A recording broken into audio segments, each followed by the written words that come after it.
Welcome everyone to the next episode of Talk to Me About, the Guilty Gear podcast where we talk about your faves and why you love them. I'm your host, Dee. Hello. And we are back after the Giovanna episode with a similar character, funnily enough. It's her once-in-a-lifetime partner of the American government, Goldlewis fucking Dickinson. Fucking Lewis is an important part. It's his middle name legally. Yeah, he's got the F initial. Yeah. Just like Bitman, the middle initial stands for fucking. Yeah. And we got today, I'm really excited, we got 3 really cool guests, people that I'm somewhat acquainted with, and the game is crashing. That is awesome. It just can't handle how fucking cool he is. Oh no, hold on. You know what, let's just pause this here, hold on, what's going on? Alright, you know what, Yafet, it's just me and you.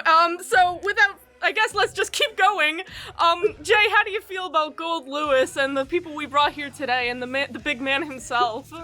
I am really excited to talk about Goldlewis. I feel like he is one of those characters that is like rife for just having good, fun conversations about, even though he's so new. And I'm like genuinely, I haven't really put it into words yet, but I'm like very, very excited that we got the people that we did. Like, I think you all are like some of my favorite Goldlewis posters online. Mm-hmm. Not that I interact very often directly with people, just through D and like the interactions that he's had with all of you. I feel like, you know, you're really cool. Red, also, especially just seeing you perform at Combo Breaker, representing the big man, cool as fuck. You're so real for that. Mm-hmm. I was D can attest to this. I was watching that Goldlewis mirror match and I was losing my fucking mind. I thought that was like some of my favorite bits of Guilty Gear that I've seen in years, probably. Mm-hmm. And so let's start actually introducing instead of just talking sideways about it, but let's start talking about the people that are actually here today. Starting off first with Yafet. Hi Yafet, how are you? Hello, I'm doing great. I'm currently kicking your ass. Yeah, you are. I don't play this man at all. My name is Yafet. I am a VTuber in progress, and Goldlewis is my husband. That's really all you need to know outside of my Fire Emblem problem. But we're not here for that, so it don't matter. We don't have to address the Fire Emblem addiction. And yes, What's your Fire Emblem bias? Ellum, Awakening, so much. You're real for that. You're very real. I feel like Awakening has fallen off so much with 3 Houses, but it still is a great game and deserves to be respected. I have a personal vendetta against Three Houses. Yeah. And next up, I mean, oh yeah. What's the vendetta? Do you just not like good games? Oh shit! Oh, shit! No, I used to play Fire Emblem Heroes back in the day. With how much IS loves to throw that game into people's faces to get more money, I am a little biased against it. So like more billion different 3 Houses character variations, and I imagine like a lot of the Awakenings cast is still getting really neglected. They did not include my husband until Halloween of last year. Oh my goodness! That's pretty bad. They did not include Kellum until he was a freebie unit last year for Halloween. Wow. I might be bitter. Well, at least your Guilty Gear husband is still here in full force at the top of the That's true. Your Guilty Gear husband is so popular, he got into the latest game. Wow. Yeah, I love it. He was the first one. The first one that people had to pay for. And next up we have Jackie. Hello, Jackie. Hi there. Well, as you know, my name is Jackie. I go by Jackie Nuts online. I would say I'm an intermediate Goldlewis player. I've been playing him since, honestly, since Bridget came out, but we can talk about that a little later. I commentate, I do some TOing. I commentate mainly for, I commentate TO and mainly for BAN, the main server that I'm in. That's called Bracket About Nothing. And then OEG. I do BAN stuff and I do FNF, flash kicks and fight kicks. But that's kind of like the main stuff I do. I play in tournaments very rarely, not too often. That's like the main shit I do. I'm really happy to have you on. Hello. Yeah, I think Also, that gives you a it's so really unique crazy to me perspective. because last week I was talking to Pup Girl FPS because we were talking about Giovanna, and I was like, hey, where are all the puppy girls at anyways? They should be playing Giovanna. And she was like, no, for some reason none of them play Giovanna. It's weird. And now, coincidentally enough, here you are for Goldlewis. No, I mean, my partner plays Giovanna, and that's kind of like that's enough, right? That's enough. Yeah. Well, so long And as she I has get tone rep. fucked up by Giovanna so much that it's just like, it's okay. Yeah, I yeah. don't need to It's play like, her. yeah. And last but not least, red am I not, Luca, how are you doing? I'm really glad to have you on. Hey, I'm doing all right. I go by Luca. That's my name, but my tag's also just red. I am not. I play Goldlewis competitively. I got most of my main placements are around the past few months. I got second at DreamHack Atlanta. I got 13th at Frosty Faustings 2024. And recently I had the 9th place run at Combo Breaker 2024. You're a very fun player to watch in bracket, I gotta say. Yeah, no, genuinely. Also, I gotta say, I know this happened a while back, but I still remember it because I was there, but I'm very sorry for interrupting your TNS run one time. I didn't realize TNS was happening, and I just thought like, oh wow, it's the cool top player, cool! Yeah, like, I got matched by an Eno, and I thought that was my opponent. Oh. Like, I'm not that good, unfortunately. yeah, I wasn't looking at StarGG chat. I wasn't paying attention. I will feel glad though, because since I knew you played Goldlewis, I was like, this motherfucker is gonna White Wild Assault round start, and I got the grab, and that was the only cool thing I did all 3 rounds. So Shit. Proof that White Wild Assault is not broken. That's all Goldlewis has. Like, fuck. They should not nerf it. They should not. So, now I gotta ask the big question. How did you guys all get involved with the big man himself? What was the main appeal? Was it the gameplay? Was it his design? I gotta admit, for me, he's got the coolest fucking design I've seen in my entire life, so... You cannot get more southern than horseshoes on your gloves. It's so true. Sorry, I just realized that I've been playing this entire match and I've not even used JD once, even though it's a god button. What am I thinking? God button. Yeah, it's really good at jumping, right? He needs more of them. What are we saying? Well, see, it's good that we have you on here to dispel some of the myths and rumors that we have floating around in our heads about what is actually good on Goldlewis. People are getting mind controlled by frame 14 normal. Yeah. Keep fucking him. What was it? I saw Hotashi, not the other day, but he was like, they gotta change the jump arc on Goldlewis so he can't get JD approach anymore. No, he needs it. He needs it. That's how you know that you're in some deep shit with the character, that they're trying to say, change the jump arc. We're altering the physics for this character. Funny enough, that tweet came. I played a set with Hotashi before we tweeted that, and JD hit 6P like 3 fucking times. Oh my goodness! You literally got into his head. He hates That's amazing. Goldlewis so much. I don't think a day has gone by where I haven't seen him tweet like, I can't do this anymore. Yeah. I think he quit the game. Hey, can I just say, it's so funny to me that I think, we like Hotashi so much on the podcast, but I feel like every episode we bring him up, it's because he's complaining about the character. What can I say? Dude's a villain, you know? It's true, but he's a likable one. Mm-hmm. But enough about that, you guys, what are your favorite buttons on Goldlewis? Like, Luca, you were saying that, like, oh, JD's actually not that good. Well, what do you think is good? Does he have buttons? Okay, fair, yeah. He had FS before they nerfed it. That is true. They had his own cold shoulder. No, it's just Nah, a be blue for real. shoulder. I think my favorite Goldlewis button is actually 5K. Really? Hold Love on, I'm that gonna Yes. whip that out. Yes. 5K is a very really nice. underrated button. It's Yes. It's Just stomp the earth. Yes. frame 10 low crush. That's decent Mhm. award on hit. Covers a lot of space. Super active. It's like 9 frames active. It's a honestly disgusting button, and I love pressing it. Yeah, as someone who plays Sin, I also enjoy Goldlewis 5K. Yeah. I have never played Goldlewis before, and I just used his 5K. I thought that was his 6K for the longest time, and I just found out, oh, he doesn't have a 6K. No, you know. Was gonna say about the old question about how you got into Goldlewis. Yes, I sorry. actually got in. I used to play in season 1. I played Happy Chaos. Oh, you're a And- villain. Yeah, I remember booting up the game. It was like pretty late. I didn't have like fucking work the next day, so I just hopped on at like 3 a.m. And I remember running to this certain guy called Darkrai on tower. Oh yeah, just a random player, That was- Darkrai, Yeah, that was the old like that was the golden age of Darkrai being like the fucking Grim Reaper of tower. Yeah. Drive. Because that was probably the hardest I've been spanked in a set was Yeah. playing against Darkrai, Mhm. and I think that's probably what started my interest in the character.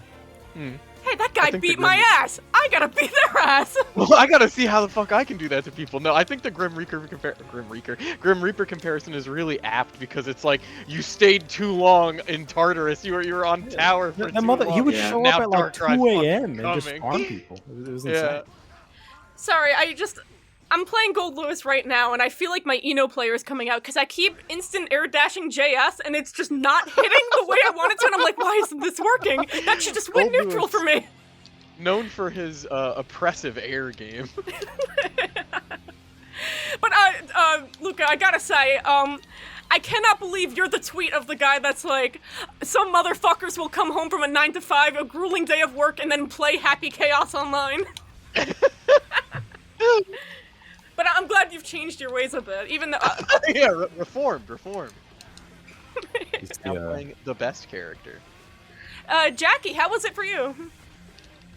Well, I said a little bit about it, Mhm. but basically, around the time Bridget came out, I obviously got back into Strive Mm-hmm. because trans girl, right? Have to play Bridget, Mhm. and I booted up Strive, and then I played Bridget for like a night, and I was like, well, this unfortunately isn't for me. Right? I didn't click with her. You're looking at her and it's like, But then- not my fate. Yeah. It's just I just didn't really like her gameplay. Mhm. I just didn't really like it, even though obviously I love the character, but like 2 days later, the shit came out about like the whole thing that she's trans, Yeah. and then like the whole thing about how like Kai and Goldlewis are like allies for her in her arcade mode. Like, And then oh, when I she saw has that, I two was cool like- gay dads. That is so awesome. Yeah, no, I saw that and I was like, yo, this Goldlewis character is actually kind of cool, right? Mhm. And then, so then I was doing like more research on him, and then of course, I booted up and I was like, half circles, right? Yeah. Circles. You're hearing like But then, a I was fucking like- Dracula, like. But I was like, well, fuck it, I'll try a little bit. And then, funny enough, I was trying to, like, as I was doing more research and stuff and trying to find like like videos about him and like high level gameplay, I found a player called Darkrai. Oh And my I was goodness. like, Wow. man, this guy is really good with Goldlewis, and this guy is making him look really cool. I think I like this Darkrai guy. So then I kept playing Goldlewis, and I just found him to be like so fun. I liked the music. I liked his like story, his like Mhm. arcade mode himself, Mhm. about how like he's trying to help out Nago and shit like that. Mhm. And then there's like all the little like fan art of him being like Bridget's like adoptive dad kind of thing, and I Yeah. just loved all of it. And then here I am. Who would you see like when you would go to look up Goldlewis players besides? Oh yeah, of course, yeah. Okay, yeah. But yeah, no, Darkrai was just the most well-known player, the best Goldlewis player at the time. Mhm. So of course, like, I just saw him, got inspired by his gameplay. I gotta say, it's really cool how much competitive presence Goldlewis has, especially as a newcomer, which is more than Giovanna, I'd say. I know Giovanna's more represented in Japan, but Goldlewis has had a lot through all the seasons. Like, we have Gobo, we've Yeah. got Darkrai, we got Red, we got Cheerio, we've had, we have Sid Victor, who also asked to be on the podcast today, but I did not get around to that. Oops. Yeah, there's only so many Pretty people we much- can have, unfortunately. I feel like this is pretty another much, one. Like the last Backpack episode, you we had got. a lot of cool people. yeah, Every single numbers. Yeah. every single region, has had strong Goldlewis. Europe has had like Smoib, it's had Precho, it's had Solid. North America's had Darkrai, it's had Cheerio, it's had me, it's had Nuppers, it's had Sid Victor. And Japan mainly just had Gobo. Mhm. I don't know why he didn't take Gobo was to so Japan at dude. all. I think I've heard that NA just in general prefers more aggressive, explosive play compared to a neutral-focused Japan, but that may have just been like NA-phobic stuff. Mm. I mean, Gobo killed motherfuckers, so I don't really know Yeah. about that one. This guy Yeah. kills on sight. But for a favorite move, I guess a this favorite kid. Goldlewis move I would say is probably like, I mean, can I say Behemoth Typhoon? I mean, that's a move, Yeah. right? I would say his behemoths are just like, they're just so interesting in how they work, and like, right, I think it's one of the most interesting special moves in the game. And I think like Kara BTs are probably my favorite move in the game. Mm-hmm. Like straight up. I didn't even know you could Kara them. How does that work? Is it only with certain BTs that end on 6? You or... can do them. You can do it off of close flash or 5K. You can basically dash cancel them. Not. It's you're basically doing it like to Kara them. But I've done those like hours on hours in the lab because I just enjoy them so much of just practicing them, getting them down. I do it in matches all the time, and it's just probably one of my favorite tech that he can do. Mm-hmm. We haven't even talked about his signature mechanic, the Behemoth Typhoon, and I know Goldlewis is actually intended to be part of base roster, not DLC, but because of COVID precautions, he ended up getting pushed to DLC. And it's weird because Behemoth Typhoon in general kind of sounds like a DLC moveset kind of thing, or the idea of it, where it's like, I think Goldlewis as a character with a kit is just really, really cool. I like the fact that he only has 3 specials in total, which is, Drone, Gun, and Behemoth Typhoon, but there's so many different applications for each of these. And the Behemoths especially, where you got, like, what's the total number, like 8? I think it's really cool how he came together as a character, and I like that when he gets going, he can control the screen really well and just blow you up and knock you across the wall back and forth. Mm-hmm. I know it's gonna sound like a kid putting like a square hole. It's like or a square peg into like a square hole kind of thing. Mm-hmm. But one of the coolest things about BTs for me is you do a half circle on the controller and you get a half circle on the screen. Mm-hmm. Yes. No. It's Yes. really satisfying seeing the arcs of like how he actually physically moves the coffin in accordance with your controller. That's really fun. Yeah. Mhm. Yeah, if I didn't get around to talking to you about this yet, but how did it start with you as the self-proclaimed Goldlewis a husband?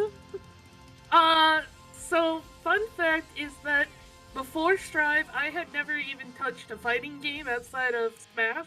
Gasp. And even then, I would never even consider myself to be a proper Smash player.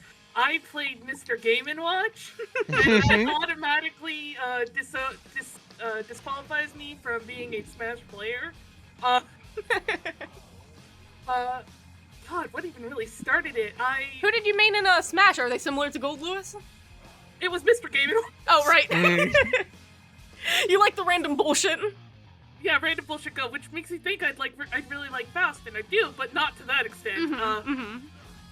I think what really started it is that I have a friend who was like, yeah, they're really I think it was actually just browsing Steam, and I've seen friends have this game, and I was like, oh, what's this? And believe it or not, it was actually Golira. Oh my gosh! I found Golira's videos where he and Ventress were playing Anji and Fast, and I'm like, hey, that shit's cool. That's funny. Maybe I should play this game. So I got it, and then I saw Goldlewis, and I'm like, You are mine. Like grasping. activation. I saw Goldlewis, and I'm like, huh. Surely this won't do anything to my brain chemistry later. And so I kind of left it on the back burner, still kind of watching videos, and then it wasn't until I actually opened the game and started messing around, I opened up Goldlewis, and I'm like, huh, I'm not going to learn how fighting game mechanics work, I'm just going to hit things really hard and call it good. Yeah, you're playing your own game. Because I don't... As somebody who, never really played fighting games, I grew up with mostly Nintendo games. For the record, I am playing Goldlewis on a Nintendo Switch controller, of all things. Really? How does that work? It's Kirby printed, and I thought that was funny. Hell yeah! Hell yeah! But it's actually really nice because the joysticks let me get away with Behemoth Typhoons, but my downside is that I cannot, for the life of me, get a quarter circle when I want it. Yeah, we don't need to worry about that. We don't. Quarter circles are the devil. Yeah. A circle when this you have small, half who could need circle this? supremacy, you don't need quarter circles. Exactly. Yeah. We're going big. Yeah.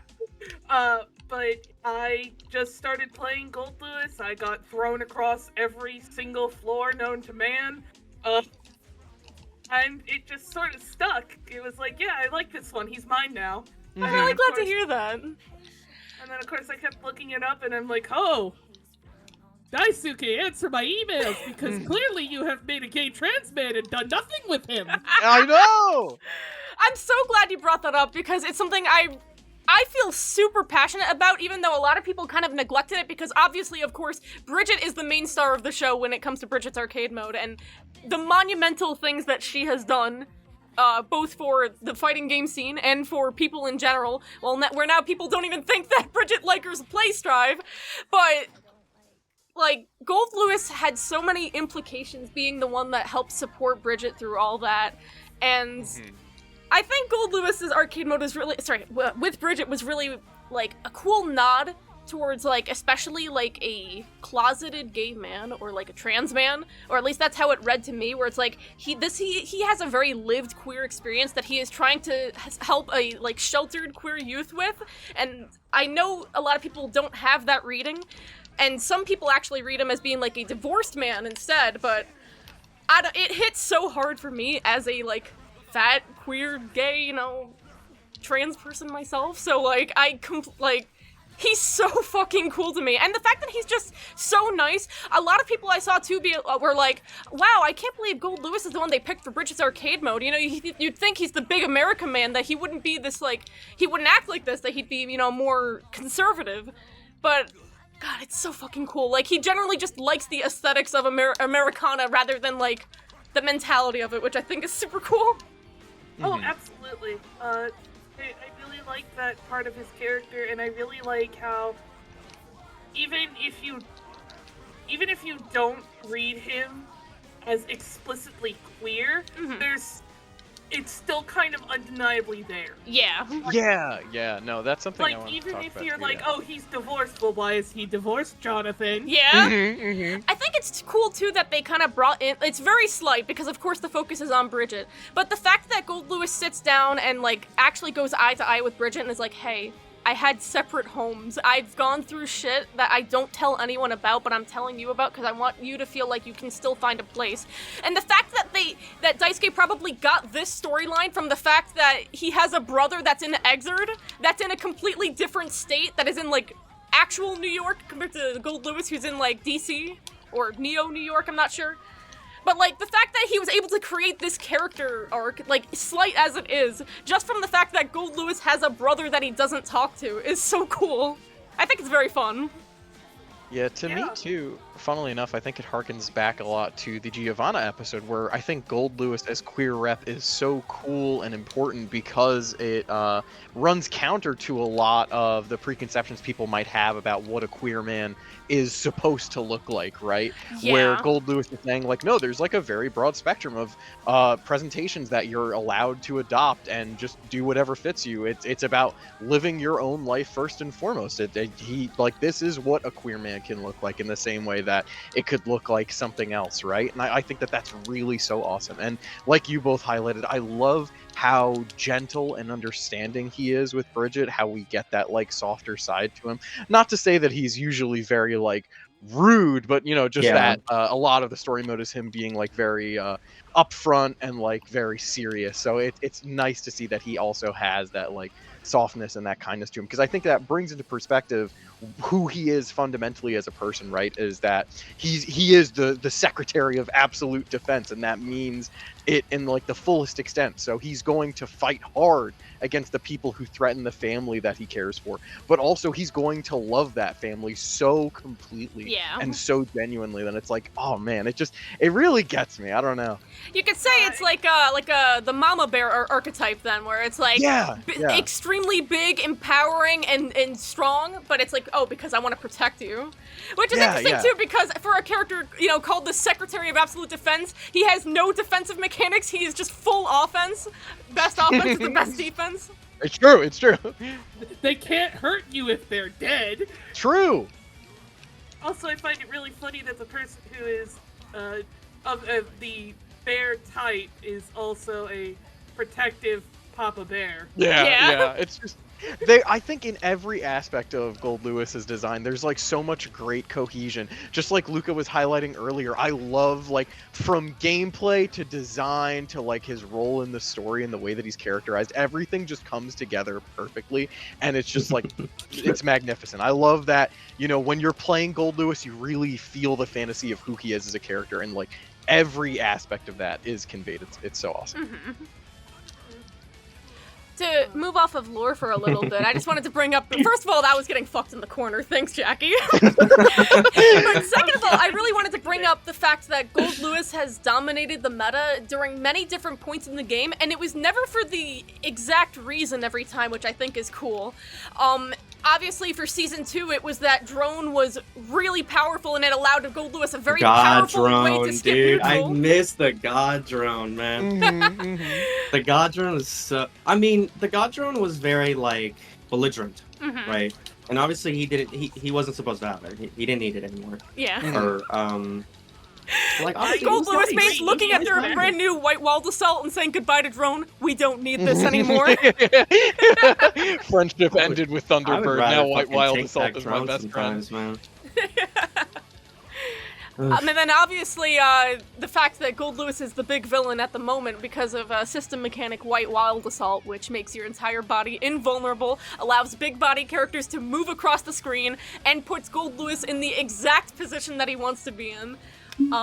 Much to the despair of everyone. I personally, I'm not gonna say I'm pro it, but I think it just needs a bunch of nerfs, because I like seeing Goldlewis played, so. I'm not afraid to admit it. I love White Wild Assault. No, I Jay, think they should you keep don't it in play the game. You can't say this. But I watch it, and I think it's awesome. I hear you, but I counter it with this. He needs more super armor. Also That'd be kinda true. Super Also armor? true.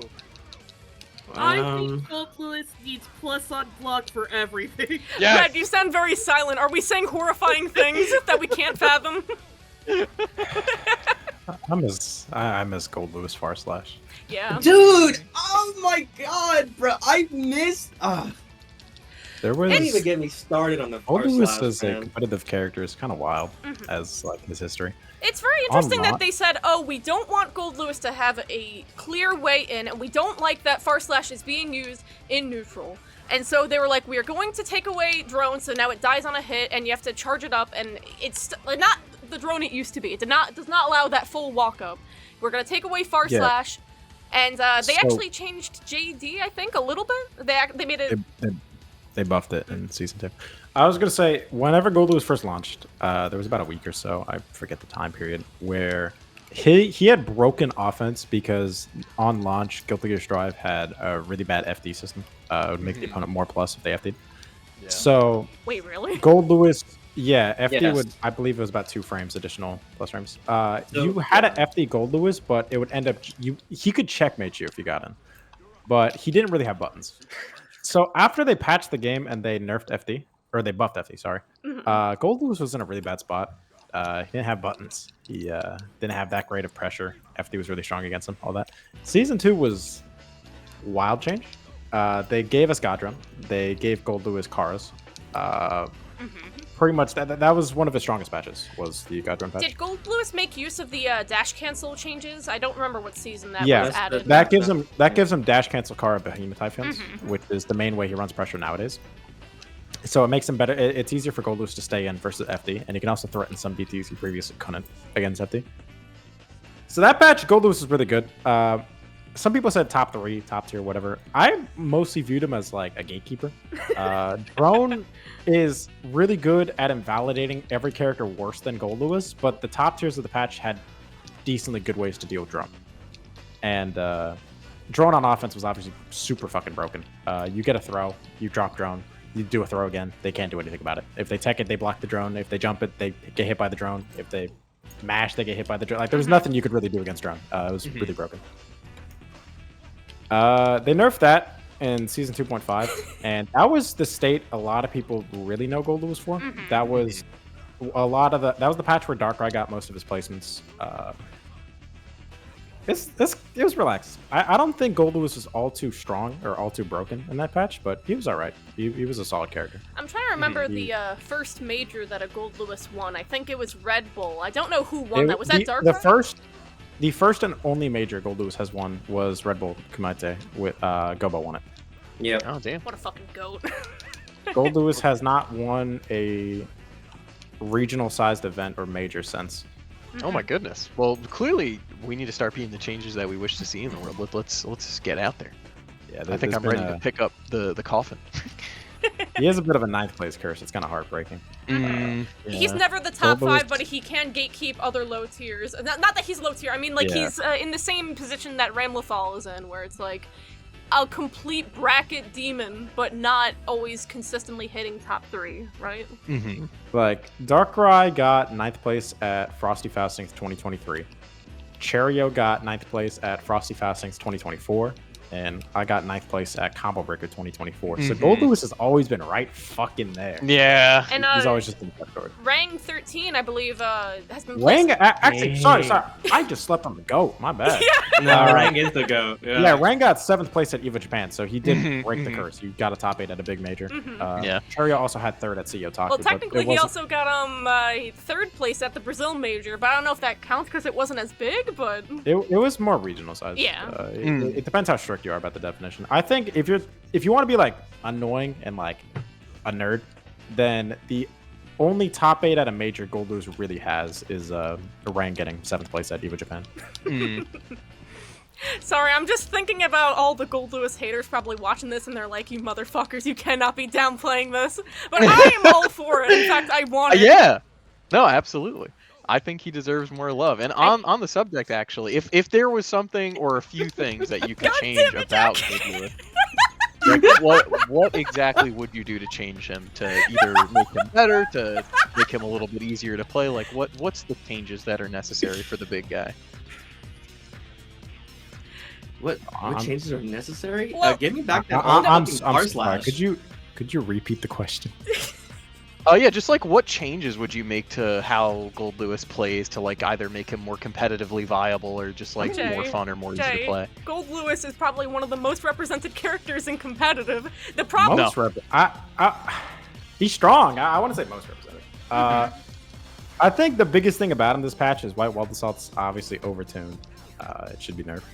But all I would really like to see, I don't ask for that much on Goldlewis in between patches. I just think White Wild Assault should be tuned down or nerfed. And I wish Goldlewis Far Slash would come back in its glory. I just want the whole R slash back too, man. Yeah. It's just, I miss it. Right? The extra frame, the more recovery frames on it, makes it fucking trash. I hate that shit.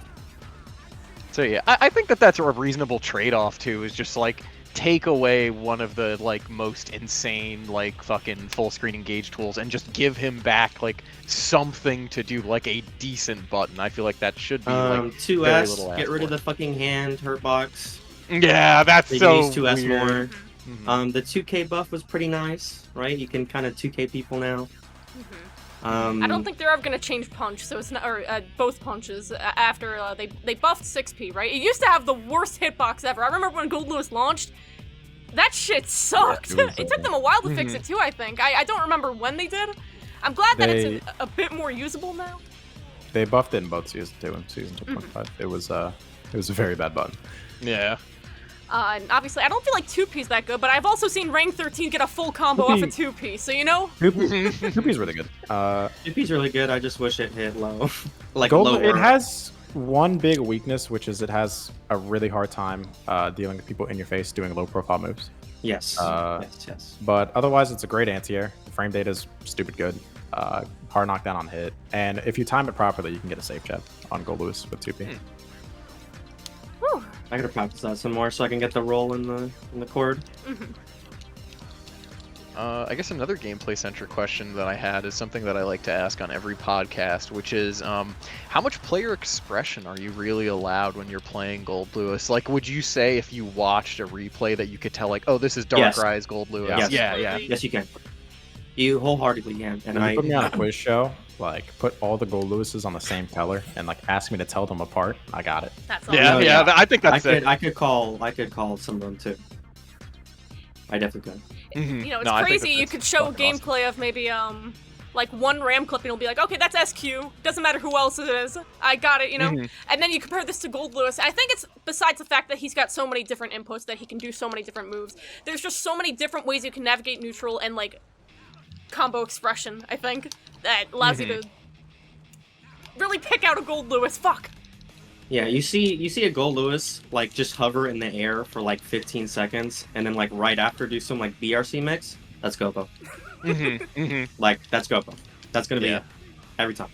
I think that that's always so awesome and is really evocative of the depth that went into designing these characters, that there are multiple viable modes in which you can like play them, and so it can be that like, oh, like that's like Gobo's Goldlewis versus that's Darkrai's versus that's, you know, that's Luca's Goldlewis. I really think that that's like so awesome, because I don't know, it gets I think it takes away some of the coolness that is Guilty Gear, and especially in higher level play where there's like one thing you should always be doing, or like one line you should always be following on every character, right? So I don't know, I think that flexibility is just one more little feather to put in the hat that is fucking how cool Goldlewis is. Oh, you know, that's since it just appeared on screen, I want to talk about it. Laser Super. I think seeing which Goldlewises use Laser Super is a pretty good way to pick out which one, which top player it is, too. Some people will call the Super Beam trash. is not a meme. They're full of shit. The laser super is great. Beam is not a meme. It's true. It used to be a lot It used worse, to and be. then they buffed it, right? Yeah, they buffed it. Yeah. Yeah, it used to Also, be it's straight just booty fun. cheeks. Oh, wait, Big But, Booty Man. That's another Goldlewis, right? Yeah. It is. Oh my gosh. I can't help what the players are named. No, I'm Yeah. not saying, but I'm just like, that's great. I did not even know that there was a player named that. Fell to Sorry. my knees. Big Booty Man 445 versus Lord Knight. Combo Breaker 2024. I side bet like $100 on BBM winning that. No. Oh my goodness. It's fucking game 5 last round. Fuck me. Yeah. No, I was really loving the run of every Goldlewis at Combo Breaker. I think that was such a delight, and I forget whose matchup it was where the chat was just spamming BBL Milia, but that was amazing to read in real time. Guy's first Strive Major online. Yeah. Absolutely fantastic. So I haven't even talked about basically Goldlewis as a character, which is crazy because I think we're maybe like a half hour into this. But he is the Secretary of Defense, the first Secretary of Defense in all of American history within Guilty Gear standards to be an active duty soldier. Goldlewis, Giovanna's partner, and what's it? Not subordinate. Superior. Thank you. Yeah. He's just a big fucking wall. Yeah. It's great. He's a huge guy that smashes you, and it's awesome. I do remember, I wish he got more in the story mode, because he doesn't do the most. Like, he's more of a barking orders kind of guy. While, he's in the exact same kind of position that Leo is in. He actually has a cool scene where he's like, I won't let you guys touch Vernon at all, and Leo's like, we're just going to nuke the United States! And he's like, well, damn, you got me there, okay. Yeah, no, I think the Leo comparison is very apt, where they both are unfortunately given the short end of the stick in the story mode proper, where they just kind of get to exist for a few small scenes and like building out everything else. But I definitely like really heartily agree. I'm so glad that they went as hard as they did with how fucking cool his arcade mode is, and how nice he is in the arcade mode with Bridget. But maybe that's like a good opportunity for us to talk more directly about specifically his arcade mode with Nagaryuki and Giovanna, if that left an impact on anybody and what your impressions from it were. I think he's his voice actor Steve Barr is just really fucking good. Like, Oh, absolutely. where he Yeah, really fucking gets that, kills it. like, Texas twang on really good. Rumble. I don't know if you've seen a picture of what his voice actor looks like too, but he's actually in movies. He's in, I think, Jaw, and he just looks exactly like Goldlewis, which is kind of funny. I wonder if that's why he voices him. Yeah. And I think he does a good job in both arcade modes, because I think he's got a really fun, sassy dynamic with Giovanna, where he's like, I don't give a shit about what you do, kind of thing. Where it's like, it's very clear that they're buddies with each other. Yes, yeah. So, a fun fact about Goldlewis is that his voice actor also is the voice of Rex from Mass Effect. Oh. I know nothing about Mass Effect. Is that a major character? Yes, that is. He is a Krogan, which is one of the major races in the game. Yeah. They have the same exact voice actor, and it makes me very happy because my roommate got me into Mass Effect before I got into Guilty Gear, so I'm like, it's Rex. Yeah. No, Rex. I feel like similar to Goldlewis. He's just so likable. He's just a big likable dude. Damn, this button's awesome. Why am I not just hitting? Oh, never mind. But oh, did you have more to say? Yeah. As a character, I really enjoy Goldlewis, not just because of the representation he holds, but just because his official biography on the site actually just states that Erica and Vernon both think he's very trustworthy and a pillar of the community, and that he's also really funny and nice. Like they actively call out that he is a nice person all the time. And it just makes me wonder if we will ever get a part of Goldlewis where he's not doing something for somebody else. Because he kind of feels like Potemkin in the regard where he does everything for everybody else, but rarely gets anything to himself. Yeah, no, I think that's absolutely true. Like, you're completely correct. The expression of his character that we've seen up to this point, like, literally everything has been predicated on the kindness that he's extending out to other people, and it is very rare for, I guess, anybody to reciprocate. Not that he's, like, begging for it, but it would be really, really nice to see him either independent or someone kind of flipping the script on him and being like, hey, let's start caring about Goldlewis. Let's sort of pry into what could be eating away at him. But at the same time, I think I could also just respect the interpretation that he is, like, one of the first characters that we could see in Guilty Gear that is sort of like flat, but in a good way, where it's like he's completed his arc before he's gotten here, and now he's just this wise, sort of wisecracking, cool, loving old dude.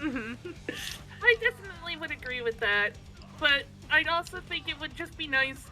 Maybe that's just from a self-fulfilling prophecy sort of thing, but I would love to see Goldlewis get something. Yeah, no, absolutely. Like, still same. Like, I definitely want him to get more, but I think it's like, if this is the way that they want to keep doing it, I'm still fine with that, because, like you guys have already said, like, every interaction with him, especially because of the voice actor's delivery, like, just absolutely melts my heart. I think he is the platonic ideal of what a cool old man should be like. I don't know. It gets me feeling warm and fuzzy. I have a hard time really even articulating it, but it's like... It's hard thinking warm and fuzzy with a guy that swings around a giant fucking coffin with, like, extremely rough metal and, like, just everything involving him. He's just we haven't even talked about the UMA yet. Yeah. It's true. Yeah, that's an important thing to bring up. Yuma. He's so casually charming. Like, he really does evoke this feeling of the guy who's, like, been everywhere and done everything, and now he sees some potential in you, kid, and he's gonna look out for you as long as you don't get in his way too much. It's almost what I expected out of Slayer. Yes, no, absolutely, yes. I really do get similar vibes. You're totally right. When I think of Goldlewis, I was talking about it with Jay earlier, and it was a tweet I saw forever ago, but it's just been cemented in my mind forever as this is Goldlewis.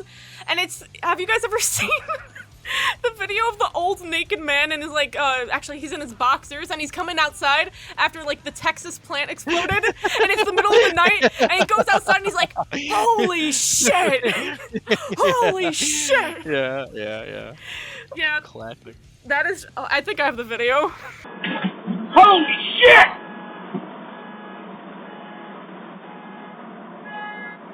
Holy shit!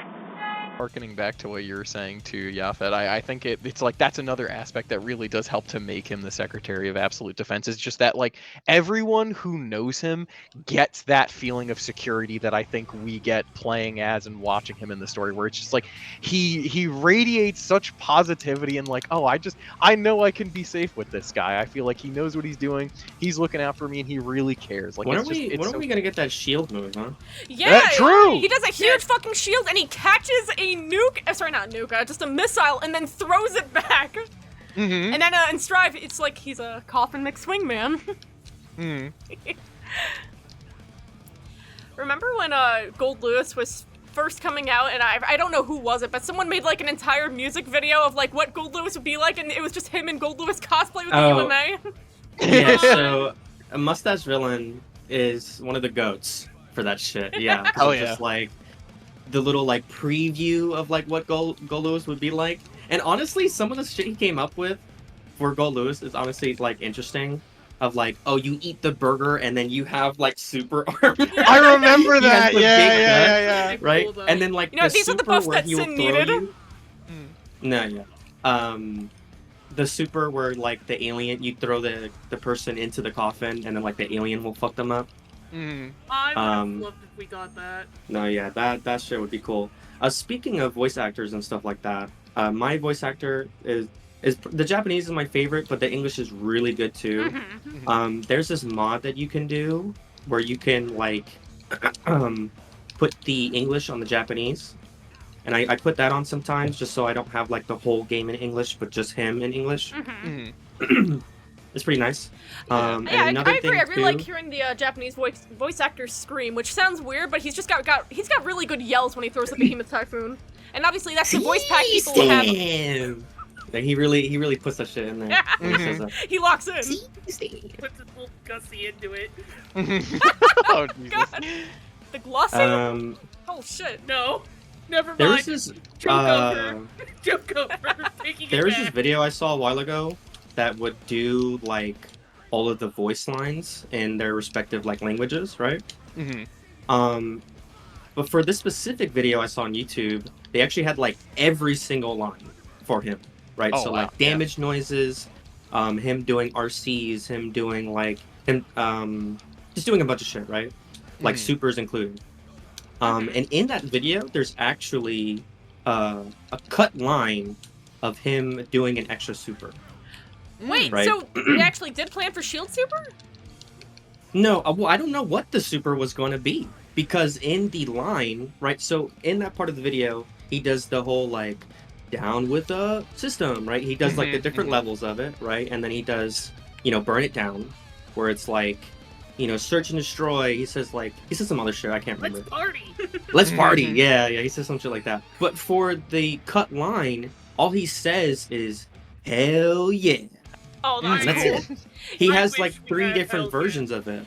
Kind of He has- reminds he me has of different- how when Chip does his super, I think it's grab super, and he'll just like salute at the end, and he'll be like, heck yeah. It kind of reminds me like, oh, like Goldlewis is getting the entire American military out to explode you, and then he's like saluting like, hell yeah. It's interesting in concept to me because it's like they wanted to give him 3 supers that have something to do with the security meter. But I have no clue what the fuck it was gonna be. I mean, all he says is hell yeah in different like ways. And then in the last one, he's just like, hell yeah, right? He just Yeah. really gets into it. I'm like, what was he gonna do? Like a bunch of drones? I don't fucking know. Mm. I want to ask, because it's been soft confirmed, but I guess not yet. The characters are probably going to get instant kills. What would you want for Goldlewis's instant kill? Because for me, I think it's pretty obvious. I think I want like the UMA to grab whatever is out there and just throw them into the coffin, and they just get like alienified. No, yeah. yeah, they just get fucked up. Yeah, for sure. I would like the super to be where he picks me up and carries me away off into the sunset.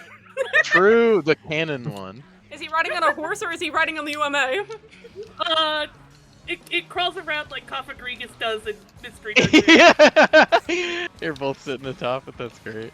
I haven't even talked about this aspect yet, but the fact that Goldlewis is a joke character, but not in the way, like, just in the sense that he's got a really fucking good sense of humor, where he's an alien hunter, but he doesn't believe in aliens. He hunts, like, yokai and local legends and Bigfoot and shit, but he doesn't believe they're monsters or anything. He's just like, oh yeah, these are cryptids. These are just miscreants. They're just UMAs. They're just there's no ghosts, there's no aliens.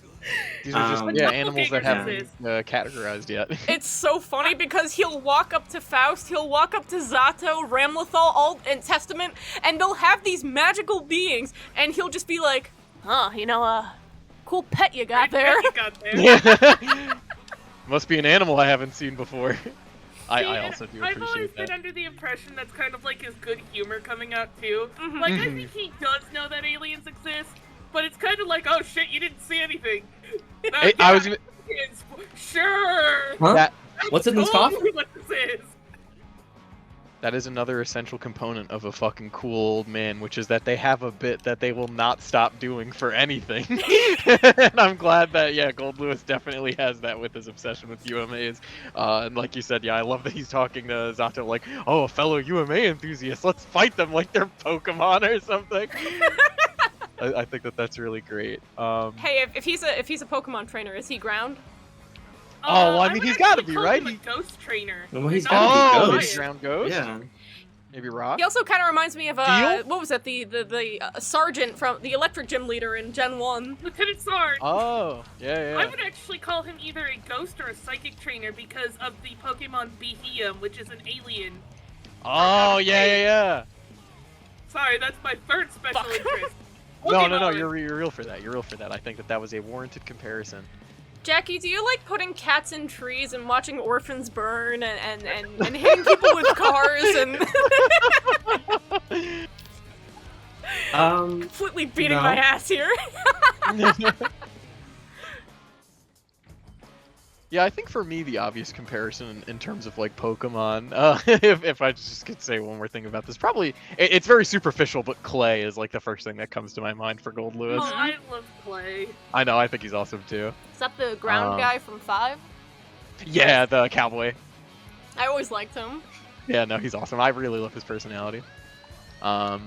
But yeah, no, I really just to get back to like talking about Goldlewis and the UMAs, I really like how much of him is sort of like cutely paradoxical, right? Where he is this the Secretary of Absolute Defense, and then he has like really poor defensive options in game. Well, I don't know. I'm but noticing Where's now like a 2K DP, feels where's really like a good. parry. Mhm. 2K is good. No, yeah, it's good. And that he has this I'm really surprised by its reach. he has this fascination with cryptids, but also doesn't believe in aliens or the paranormal.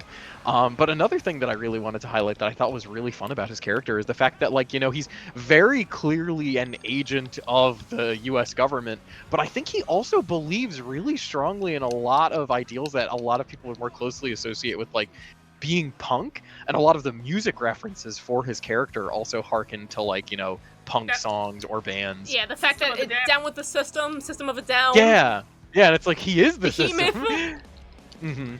That But I think actually is a great segue Damn, into you his match theme, there? It's too. crazy. Yes. Yeah. I have no But yeah, did morals. you I have- match whenever. Did you have something specific to start saying about his theme? Because I think it's a good one. I believe one of the comments I saw on his theme, well, there's actually 2 comments on his theme that I feel like accurately describe it. And the first one is, Find Your One Way sounds like what would play during a bar fight. And Kiss of Death sounds like when you come into the bar the next day and you beat the shit out of everybody and they just kind of nod and respect at you. Yeah. And I was gonna say. The other one called him Hell's Janitor, which I think feels very accurate to him. No, absolutely. Where it's like, this is a career where you do see a lot of very wise old dudes, and it's not respected very well, but it's super essential. And they're oftentimes, especially in like your American sitcoms, a place you can go to confide and receive support. So I think that's great, and also just the fact that he's like cleaning up the dregs to protect people without them even knowing it. And on that note of paradoxical, it's kind of funny to me that even his hobby seems to be his job. Yeah, no, exactly. Like he is in a lot of ways a simple man, and then also a very complex man, right? Where he'll wear his heart on his sleeve, but there's a bit more to him than just that at the same time. It's so interesting and fun. I think that also just communicates very well that he's somebody who kind of likes fucking with people and then being silly, even though Oh, you'd absolutely. He's look got at good him as like uncle the energy. yeah, exactly. I was gonna say like, oh, this is just like, oh, this is a fun guy. Like I wish he was my grandpa. But like, yeah, I really do like how it's again very similarly to Giovanna.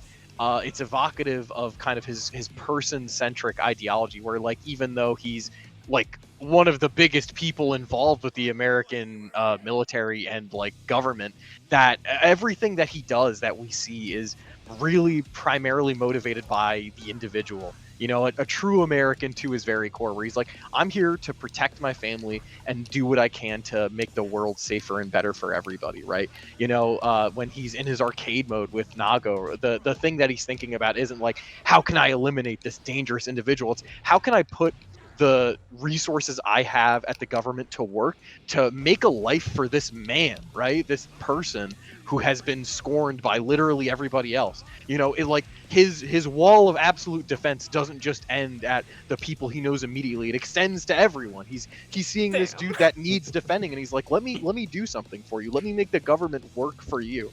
I think it's so funny that Well, you know, I mean, his theme Goldlewis talks in about general is very anti-government. He does not Yeah, like no, the it's funny. man, which is Yeah. obviously. I think a lot of Goldlewis in general, and a lot of where his comedy lies, is that he's very hypocritical, because that's what Daisuke's idea of an American is.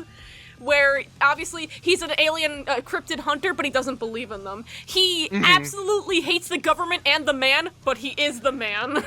yeah. This character was actually the first character where they didn't get any involvement with Daisuke, actually. Oh, I really? forgot about Wow. that. Yeah, Yeah. no, this was Yeah. the first character. Him This and is Happy this is Chaos all like red. were fully Yeah. designed by the team, I guess, because Daisuke Yeah. is preparing Team Red. to eventually leave the series to his I mean, he's retired already. He's retired. He made that video and everything. Wait, he said he's Motherfucker's retired? Yeah, he made a video. I didn't see that. It's Still on needs the... to answer my emails though. No, those are never Gotta gonna be get back answered. No, he's never going to answer them, but they're in his inbox, waiting. I had no idea. When did he say he was retired? I mean, that was like probably, I think around the start of season 3, he made a video on it, and it was released on the Arc System Works shit, like YouTube and all that. Where like it's kind of like an interview in a sense. It's a very professional video. But yeah, he's just talking about how he's kind of like stepping down, and he's not really a part of the team anymore. But obviously, he still loves the series so much. It's just like shit like that. He's very, you know how Daisuke is in like interviews and stuff like that. He's Yeah. a very like reserved person. I was telling Jay this, but doesn't it seem like every time you see Daisuke in an interview or in person, he's just always looks very polite. He's got like a smile, and he looks harmless. Bro looks adorable. But I like all the pictures of them making him into like Jesus. Yeah. But yeah, that's so His sad. faces are But at pretty the same good. time, he's been working on this for 25 plus years. I fully understand why he's done. I'm really happy with the work he's done, and I think the fact that Goldlewis and Happy Chaos both came out the way they did, and like, obviously Happy Chaos gameplay-wise is not well-liked, but I think they both are really cool kits. I think they're both really, really fun characters, and I like the direction that Strive is going in general. So I don't have qualms with it. I'm glad that we're moving into the new generation, kind of like in theme with Strive. Yeah. But damn, that's I kind of agree. sad. It is a little sad though. Now I have to Alright. send my email. Sorry you had to about find it out being this way. It's alright. Oh, did we lose somebody? We're all good. Yeah, I think we're my internet cut out. Oh, welcome back. glad to have you back. Now I have to send my emails to Arc System Works and not Daisuke. Yeah, just gotta hope somebody good picks them up. But I wanted to bring up, like, this, despite the fact that a lot of humor comes in the fact that Goldlewis is extremely hypocritical in everything that he does, that there's also a really big sense of, like, tragedy there, where you go through his song, Kiss of Death. First of all, top 5 theme in the game. Really fucking good. I love how just intensely heavy the theme is. Like, It almost. Oh, sorry, you first. no, you can go. I was gonna say it actually almost reminds me of Leo's theme, where it's the only way he's actually going to look at his own problems is when he basically gets forced to. Yeah, Mhm. we've In a seen way from that Bridget's he's not arcade even mode, looking we've seen from his theme, Goldlewis is, despite his big size, besides the fact that he's constantly saying, I'm going to take charge, leave everything to me, is someone that runs away and doesn't actually address big problems first. Like, in Strive story mode, his reaction to everything happening on the White House is, let's just leave them, like, let's just blow them all up immediately, because there's no solution. I don't think we can save them. We just have to do this. And oh shit, sorry, I can't think. But I wanted to get back to his theme being really heavy, where it starts off as like him barking orders to another recruit, possibly of his own platoon, and being like, these are what you have to listen to, these are the rules. You're going to end up killing a lot of people because you are a member of the US military. You're gonna, be very acquainted with the kiss of death. Yeah. Like, he even calls it like a vacant dirge. And then as the song goes on, you can see, he kind of has regrets with this, actually. He doesn't fully believe the things he's saying, or he's saying it, but with like a kind of indignance. He's not happy about this. And then I really like the reveal towards the end of the song, where it's kind of revealed like, Goldlewis wasn't really talking to another person in this song. He was talking to himself, probably in like a mirror or something. He is saying these things to himself to try and get himself to wake up in the morning and just follow these rules. And he's like, kind of telling himself too, like, damn, can we start over? I just want to go back and fix this all again, even though I feels like I can't. And it kind of feels like to me, in general, that it started off maybe he was talking to a recruit and started talking about his world experiences and the things he's gonna experience out in the field, and then he got kind of like wistful, thinking of his own time and the things he's lost and the things he's ran away from, the people he's killed and things like that, and he gets kind of overwhelmed with that, and that's where like the big part of the song comes in, where the metal chorus comes in and like all the guitars and drums start going crazy. Yeah, And then it feels like, like he kind of snaps back and he realizes, I'm still talking to someone. Oh shit. Can we start over with their conversation? Let's just go back. Mhm. And I saw a lot of people be like, Kiss of Death isn't actually that deep of a song. It's just kind of big badass dude. But I fully disagree. I feel like it's just really, really cool insight to him. Yeah, It's kind of like the opposite of Giovanna in that way, where Giovanna's like, don't. If you look in here, you're gonna get hurt. Don't worry about it. And Goldlewis is more of a whatever. Let's try again. Yeah. Yeah, it's kind of more of a bit of a reflection because he's thinking about the implications a little bit. But no, I completely agree with you, D. I think it's kind of evocative of what I was saying before, with like, Wow. through his theme, you get such a great sort of slice of a big implicit history of him being this character who has done and like lived through so much that we don't get to see, right? Like there is like a lot of this depth to him that either he's willingly obfuscating or that he's kind of wielding as a way to help guide other people on their own journeys and to protect them because he's been through it all and seen some crazy shit. But no, I really do like how much of it, while it definitely is like an awesome sort of like badass metal type shit you'd hear a biker at a bar listening to, that it definitely does feel a little bit haggard too. Like it's evocative of the suffering that he's experienced over his time being like a soldier and having to pilot life in an America that's been like ravaged and destroyed. I think that like you're saying, a lot of it might just be to keep up an appearance of, the stalwart soldier who's always trying, and that, no matter what is going to keep going and listen to every single order and not think about anything else. But it's clear that, he is thinking, and that he does have regrets that the things that he's doing have an effect on him. But I think I really like the one particular line, and I don't know if this is something that anybody else has any thoughts on, but I really like keep going, that's the last sound you'll ever hear. That he feels like he has this compulsion or obligation to keep fighting for other people and protecting them no matter what. That like even when he dies, when he draws his last breath, the thing he'll be thinking or the thing other people will be telling him is that like, no, you have to get up again and keep pushing. And I think that that's both really inspirational and really cool. It shows his commitment to protecting people, but then also like really harrowing. Like, oh my goodness, that he doesn't feel like he gets like a moment's rest ever, that no matter what, he always has to be fighting. If I can, I absolutely agree with that, actually. Mhm. if I can jump back to gameplay stuff for a little bit, I just noticed that 5K like staggers. What? And sometimes it doesn't. What causes that? Is it just distance? That's on counter hit. Mm-hmm. That's, I think, is a season 3 thing they added. I can't remember if it was season 3 or. It was a season 2 change. What does that allow for? Oh, gotcha. Absolutely nothing. I don't know why it exists. You can't even get It's like wild like- assault off that. I mean, on a 5K counter hit, if they don't mash, you can do dash cancel throw. Mhm. But like, I don't really know why it staggers on counter hit. Mhm. But yeah, Hey, you got no, a game. I got There- one there- game. Let's go. It's not. I also had impossible another as long as you question. believe. Do the properties of BTs change in the air? And what BTs can you perform in the air realistically? Am I being stupid? Can you not even perform BTs in the air? You can.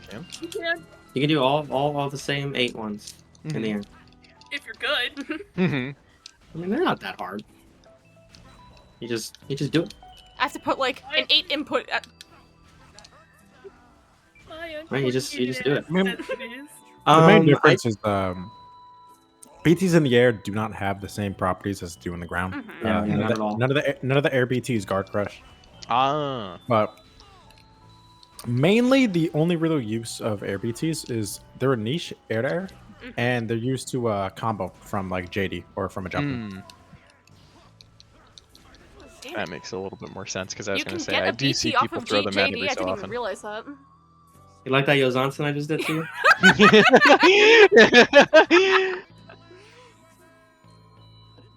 But yeah, I mean, the thing Oh, with the you air got you, BTs is that Johnson? like, TK it now.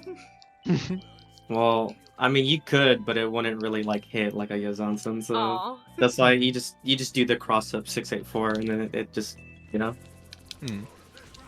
right, some shit like that. Mhm. Pretty much the main like ways you're gonna see the air BTs is like like misinputs. You're gonna see them a lot of the time. Interesting. But yeah, when you do JD, that's pretty much like the main time you're gonna see one. There's like Mhm. specific setups that use air BTs, and that's like land cancels. Mhm. But we're getting, if I bring up land cancels, we're getting into like tech, and we can have a discussion on tech. I 'cause would we like can to be hear here for about a the while tech. on that Like, too. what do you mean by land cancels? Like, are there certain BTs that you can do to Ooh, cancel vague. into walking and then into another BT? Because I know Eno obviously cancels a lot of JH into then getting a mix up with either 2K or JS right after. And I'm wondering if like Goldlewis has something similar to that. Again, sorry if I don't have the most knowledge on Goldlewis. I am a simple you're Eno good. player. And that's why we're here. We're here to Mhm. teach you. They're here well, to teach you. I'm here to learn. the main like tech that I've like kind of learned over playing Goldlewis is more like I've learned more like Kara BTs, right? So stuff like this. I can show what the. How can I move anymore? Goodbye, controller. What the fuck? The second I put it down, it stopped working. This podcast has been nothing Oh, but okay, craziness. we're back. Okay. That's So the stuff like UMA's talking. so right there, as you can see, the little like flames on the ground. That's me doing the, Yeah, like, that's the the dash cancel. So that's the BTs on that. And I learned a lot about those. There's also like running BTs, right? Because one of the main things Does it carry for momentum? Goldlewis, you'll see. Mhm. I'm right about to do it. I'll show you. and explain it to you. Sorry. So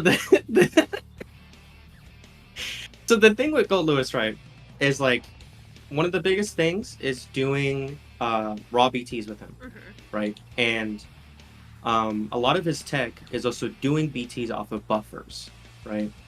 So that's why like you're always doing a move, and then you're able to do like a BT of some kind, right? You can do a BT. You can do a BT off of any buffer, right? Anything. So like backdashes, drones, anything, right? And obviously, like with lighter buttons that you do, it becomes a little harder. You usually have to do a little faster. But one of the biggest things you're going to see with Goldlewis players is that they'll get a knockdown of some kind, and then they'll do like a whiff 5P, right? And that helps you buffer to do any of the BTs that have an 8 in them, right? Because obviously, if you don't have a buffer, it's hard as fuck to do them. It's harder to do them wrong, So wait, does So there's it stuff like that. question? So does it help get that input, or does it help just auto time for that? Yeah, so the main thing, what Jackie's trying to get at, is the two main BTs we're talking about are 862 and Yeah. 842, the fast overhead and the slow low BT.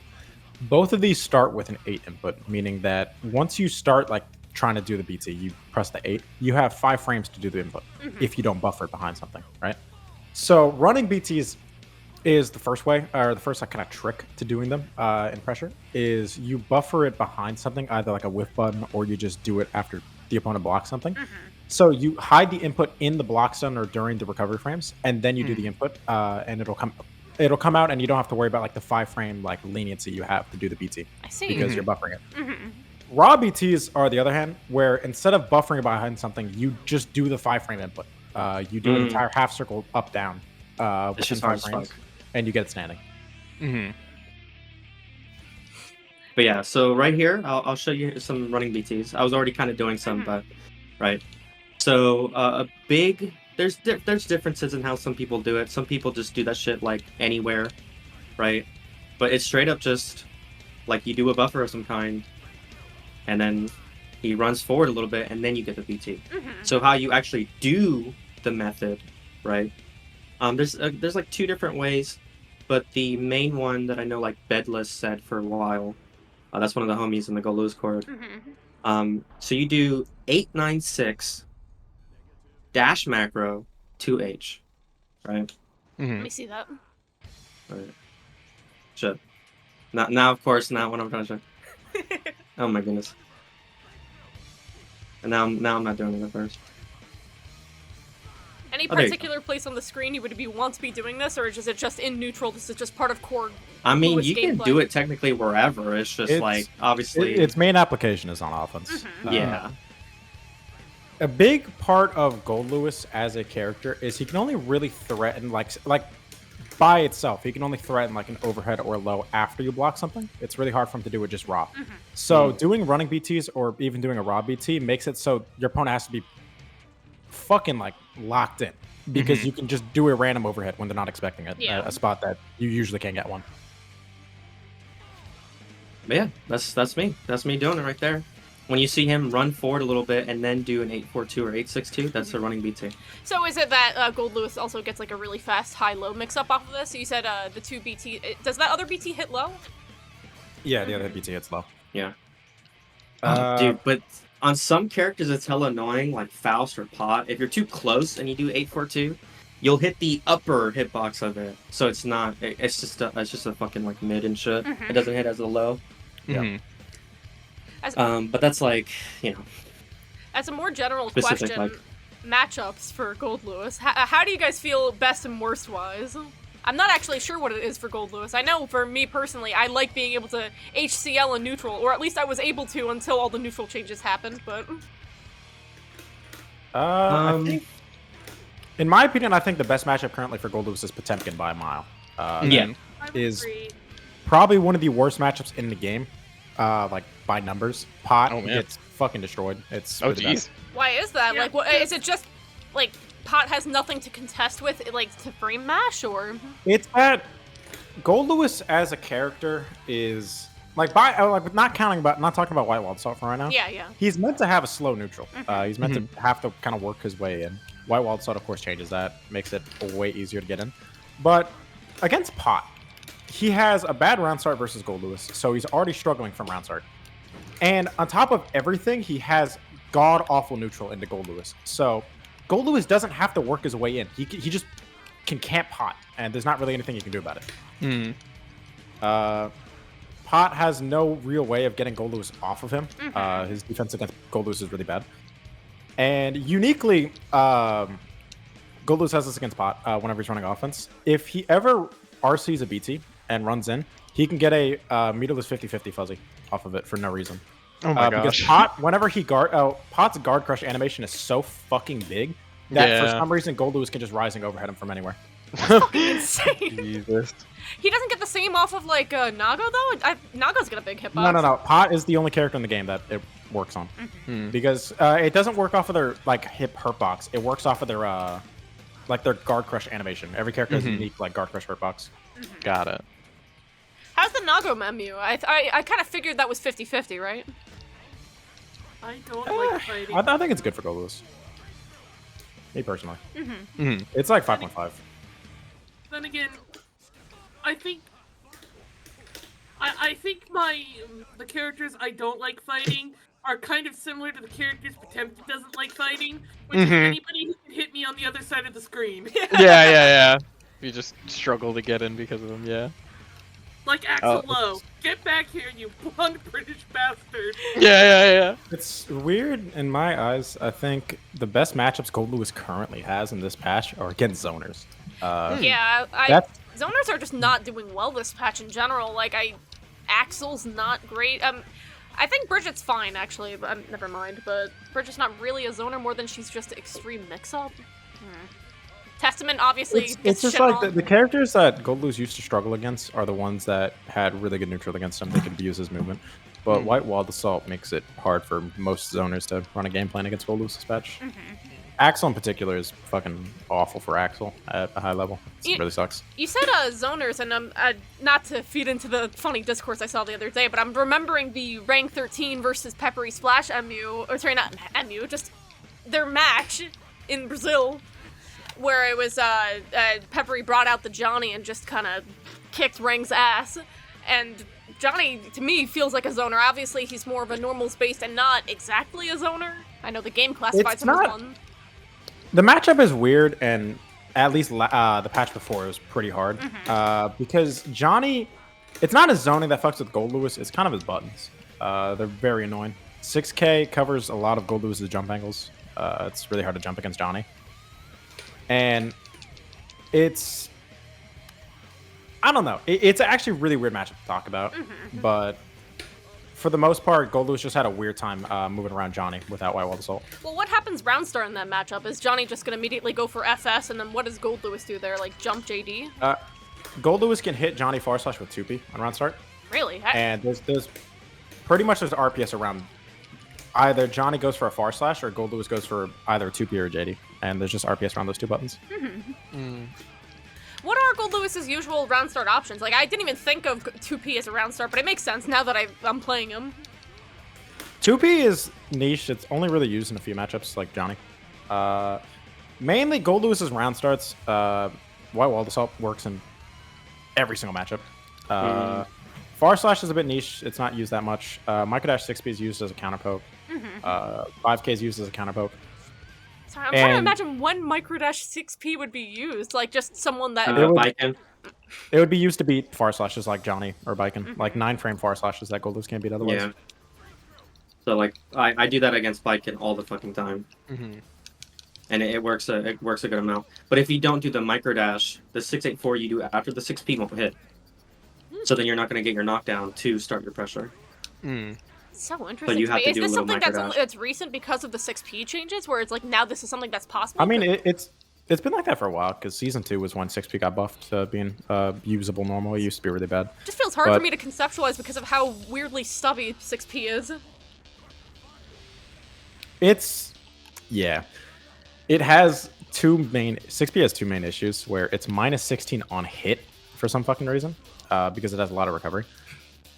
And it's very slow to actually counter poke mids in the game, because the 6P, like, it has like a hitbox that hits like in the kind of top right-ish that's used as an anti-air. But the hitbox that'll like counter poke for Goldlewis hits around like frame 15. So it's a frame 15 counter poke. It's really sluggish to use. And the other issue is if he counter pokes something from way too far away, like 6P hits like a disjoint or something like that, sometimes he could just not get any reward at all because the BT can't connect. Sorry, I'm only just realizing now. Do you only get wall bounce on counter hits, or is it only certain BTs that get wall bounce? It's only 426 that gets a wall bounce. Yeah. That's the This one right here. Oh. Nope, sorry. This BT, 426. You have to do the other way. Oh, sorry. You're on 2P side. There you go. That's 426. Basically, if you're going to hit in the later portion of the animation, and obviously you're closer to the wall, then you get a wall bounce. It's like weird. The thing with his BTs is like, obviously, well, you might not know actually, but they're active throughout the whole animation, right? and there's differences in the properties of the BTs at the start of the animation, and at the end. Right. So earlier when I was talking about how sometimes when I do 842 on some characters it'll hit sooner. Right here, you can see it's hitting sooner. Right. So on the bigger characters, when you use that BT, you really can't be that close if you're trying to get the plus frames of it, because you get the plus frames on the later hit of it, which is the actual like low portion. Yeah. Right. So if I did this on block, I'm like, yeah, you want something like that instead of like the upper hit of it. But yeah, it's just shit like that, and like it's like the same thing for 862, like 248. This one right here, this one is like his faster low +3. But you can also use it as like a combo extension of sorts, because if you're doing it in combos where like the opponent is like kind of higher up in the air, then you'll like launch them again. You'll like launch them upward, and you can like do other shit. Yeah, every single BT has pretty unique purposes. Yeah, but then if you just do this normally, then you get a side swap. Alright. So like, that's what's up? You finish first. No, but I was just saying like that's what I mean of like earlier of like the BTs are so interesting, and that's why they're my favorite part of his kit. Because I mean, there's back turn BTs, there's stuff like that. And then earlier I brought up the land cancels, but I wasn't really able to describe them. But land cancels are like you're cutting his landing recovery to then do a BT like as soon as possible, basically when you land. So you do like, I didn't do it right. Holy shit, that felt cool. Yeah, no, yeah, that's a land cancel right there, Alex. But I know you're gonna listen to this fucking podcast. You're gonna start watching dude, it back. Alex is my fucking guy. Alex, I know you're gonna be watching this part. I want you to understand land cancels suck. Land cancels do suck, unfortunately. They're not that good, unfortunately, but they're cool as fuck. Hi, Alex. And it's like a really specific way how you have to set them up. But you do like a super jump, and then you do JH into J248, and then basically how that sets it up is that when you do the BT correctly in the air, you just cut the landing recovery of it, right? So if I land and I do a BT, there's like a slight pause until he actually does the BT. But if you do the land cancel and you do it properly, then he just does that shit. He just boom immediately. Shit, I keep fucking going on the wrong. I didn't even get do it the like idea that, though. but You did it yeah. before. Yeah, and then you can do like weird stuff off it too. You can land cancel like a super. You can do white wall assault. You can land cancel. You do land a cancel back backdash. Yeah. Oh like my that. god! Yeah. Goldlewis has some freaky shit. Dude, that Yeah, backdash there's a feels bunch of shit fucking like toxic. that. There's like fast RC shit that you can do with the BTs that gets really nasty. There's like BRC stuff you can do. Shout out to the Lolo, right? There's the what's it fucking called? The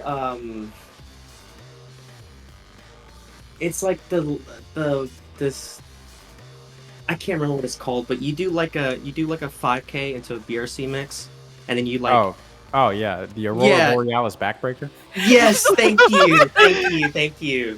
I couldn't remember what it was called. There's shit like that. There's the Poop Man, Box Man, Magnum Opus. Shout out to Poop Man, Box Man. That's our fucking homie. It's a beautiful day. I'm liking all the named tech that's going on here. Yeah, there's the. Fuck, There's a literal hour and 20-minute video you can watch from our homie Me Lolo in the Discord. I'm gonna show that on screen now. Of just tech. Yes, you definitely should. It's straight up just. It's just if you want to know tech, right? This is tech for him. There were some stupid names. It was the. It was Takayaki's 4-way Inferno. Yes. Oh my god. Yeah. Heavenly Land Cancel Power Bomb. Goldlewis really is so. Yogurt Mail's fucking fake faucet can opener. Yeah. Gravity's white wild assault clash, orange wild assault speed boost glitch, FDC slide side switch. Oh my god. Yeah. Alex's loco land cancel leg breaker. These words are in the Bible. Why are they named like hot sauces? I hope Yeah, you don't and- mind that I'm not contributing as much here because I'm just simply fathoming, like, holy shit. No, no. Yeah, I and mean, this is My we're- personal favorite one, I mentioned it earlier, was Baltharaz's 5K FBRC Aurora Borealis Back Breaker. Yeah, that one's a good one for sure.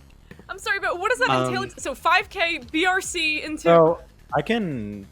I'm not in the room. I can like stream it in training mode or something. Yeah. Wow. Okay, hold on. But yeah, like I have- earlier, as I was Also, saying, I neglected to like, say this. I'm in a bracket right now. You were in a Right. bracket this whole time? Yeah. Of course you were. You Gotta be on that motherfuckers! grind. Between you and What? Vera, we're being in brackets at the same time. Oh, someone's got to gatekeep Danny. Yeah. You guys are funny.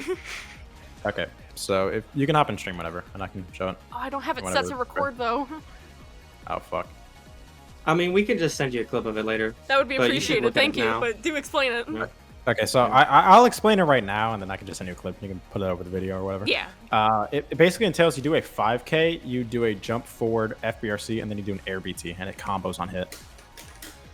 And it side switches as well, and it fucking mixes, and it looks stupid. But it's pretty funny. Oh, I'm out of meter. It's a lot of Goldlewis tech it ranges from impractical to really fucking funny though. So I'll Yes, yes, yes, yes. take it. I love Sorry, this can I see character. one more? Thank you. Bro's looking like Milia. And you can like, there's like variants that make it like go same side if they start blocking a cross up. On hit, it picks up. Like I can have him. Oh, I need him to not jump. What do I have him on jump? So you're saying that this Billy beats is slightly fuzzy? with a comment. It's kind of a meme. It just side swaps. It'd be funny if it beat fuzzy. Yeah. So in that video Oh, yeah, I I was need to- talking about, the 1 hour and 20 minutes video that Lolo made of the tech, he arranges the tech to most important to just this is a fucking meme type shit, right?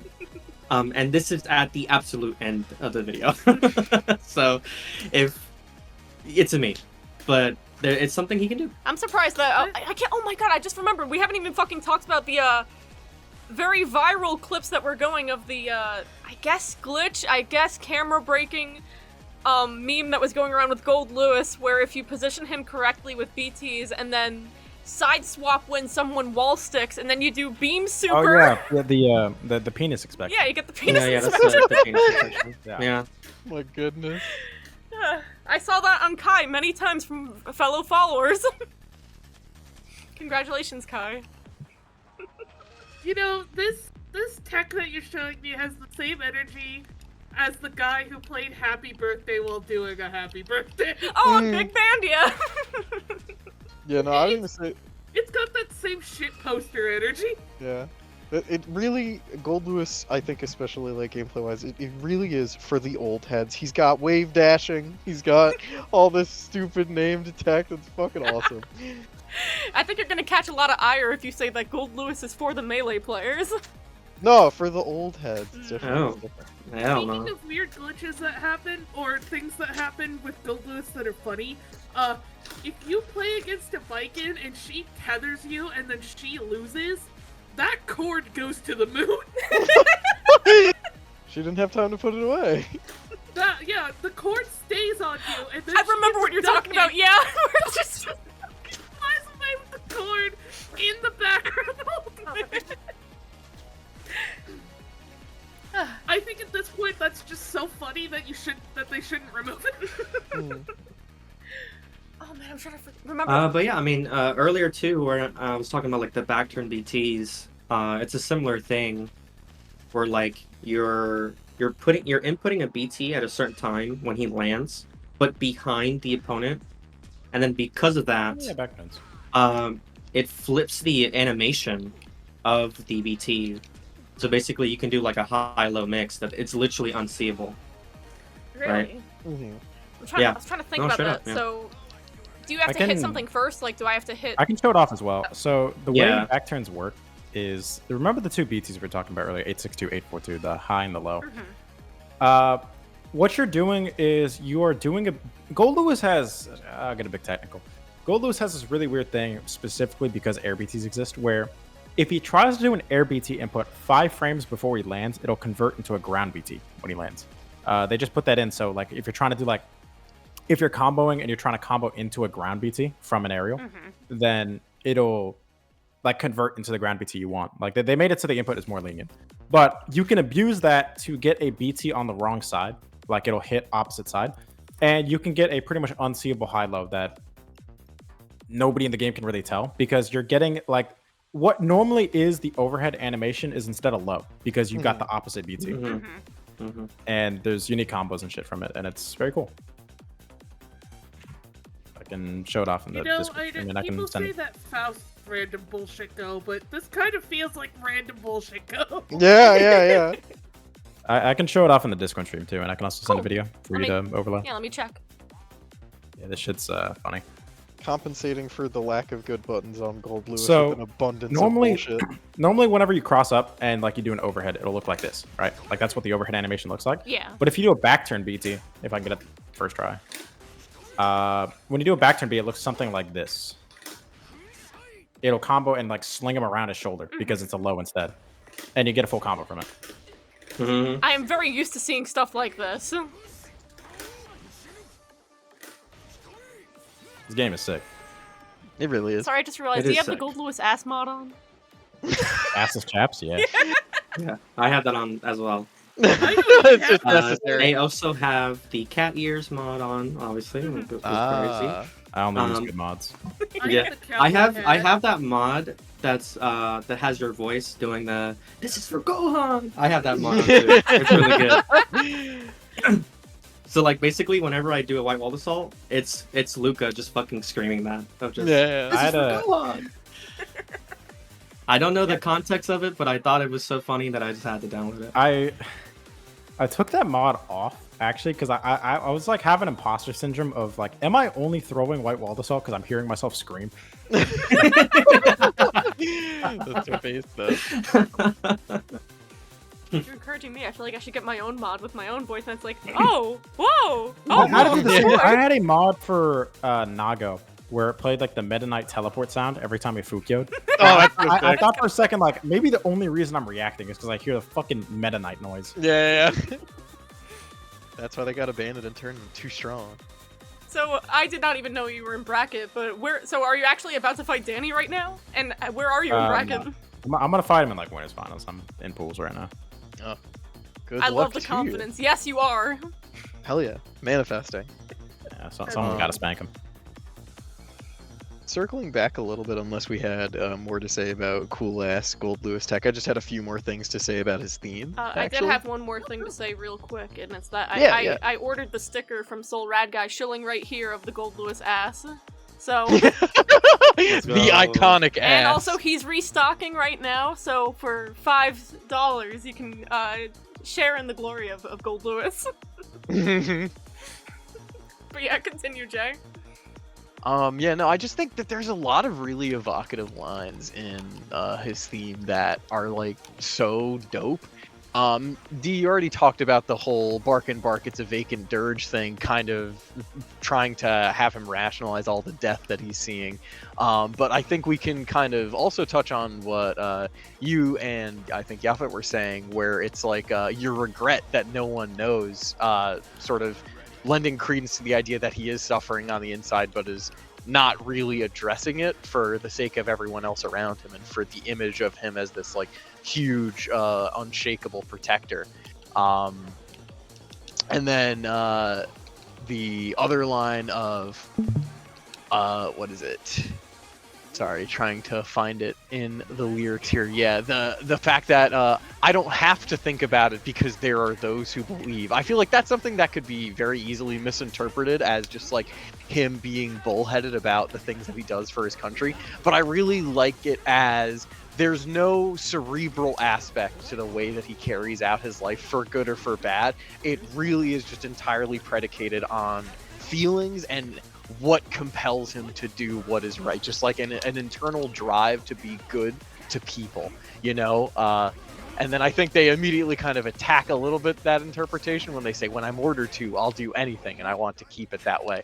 I think, again, if you're a little bit more uncharitable, the reading for that is that he's sort of accepting his role as a dog of the military and of the government, just so long as it ends up with more people in the world being safe. But I think I like to believe it as he has faith in the individuals that are guiding the reconstruction of America, so much so that he doesn't even need to think about the things that he's being told to do, because he knows Vernon, right? He knows Erica. He knows what he's doing is going to be a good thing, because like him, they also prioritize the individual. Like, they're caring about people here. It's not about like protecting some image or profit.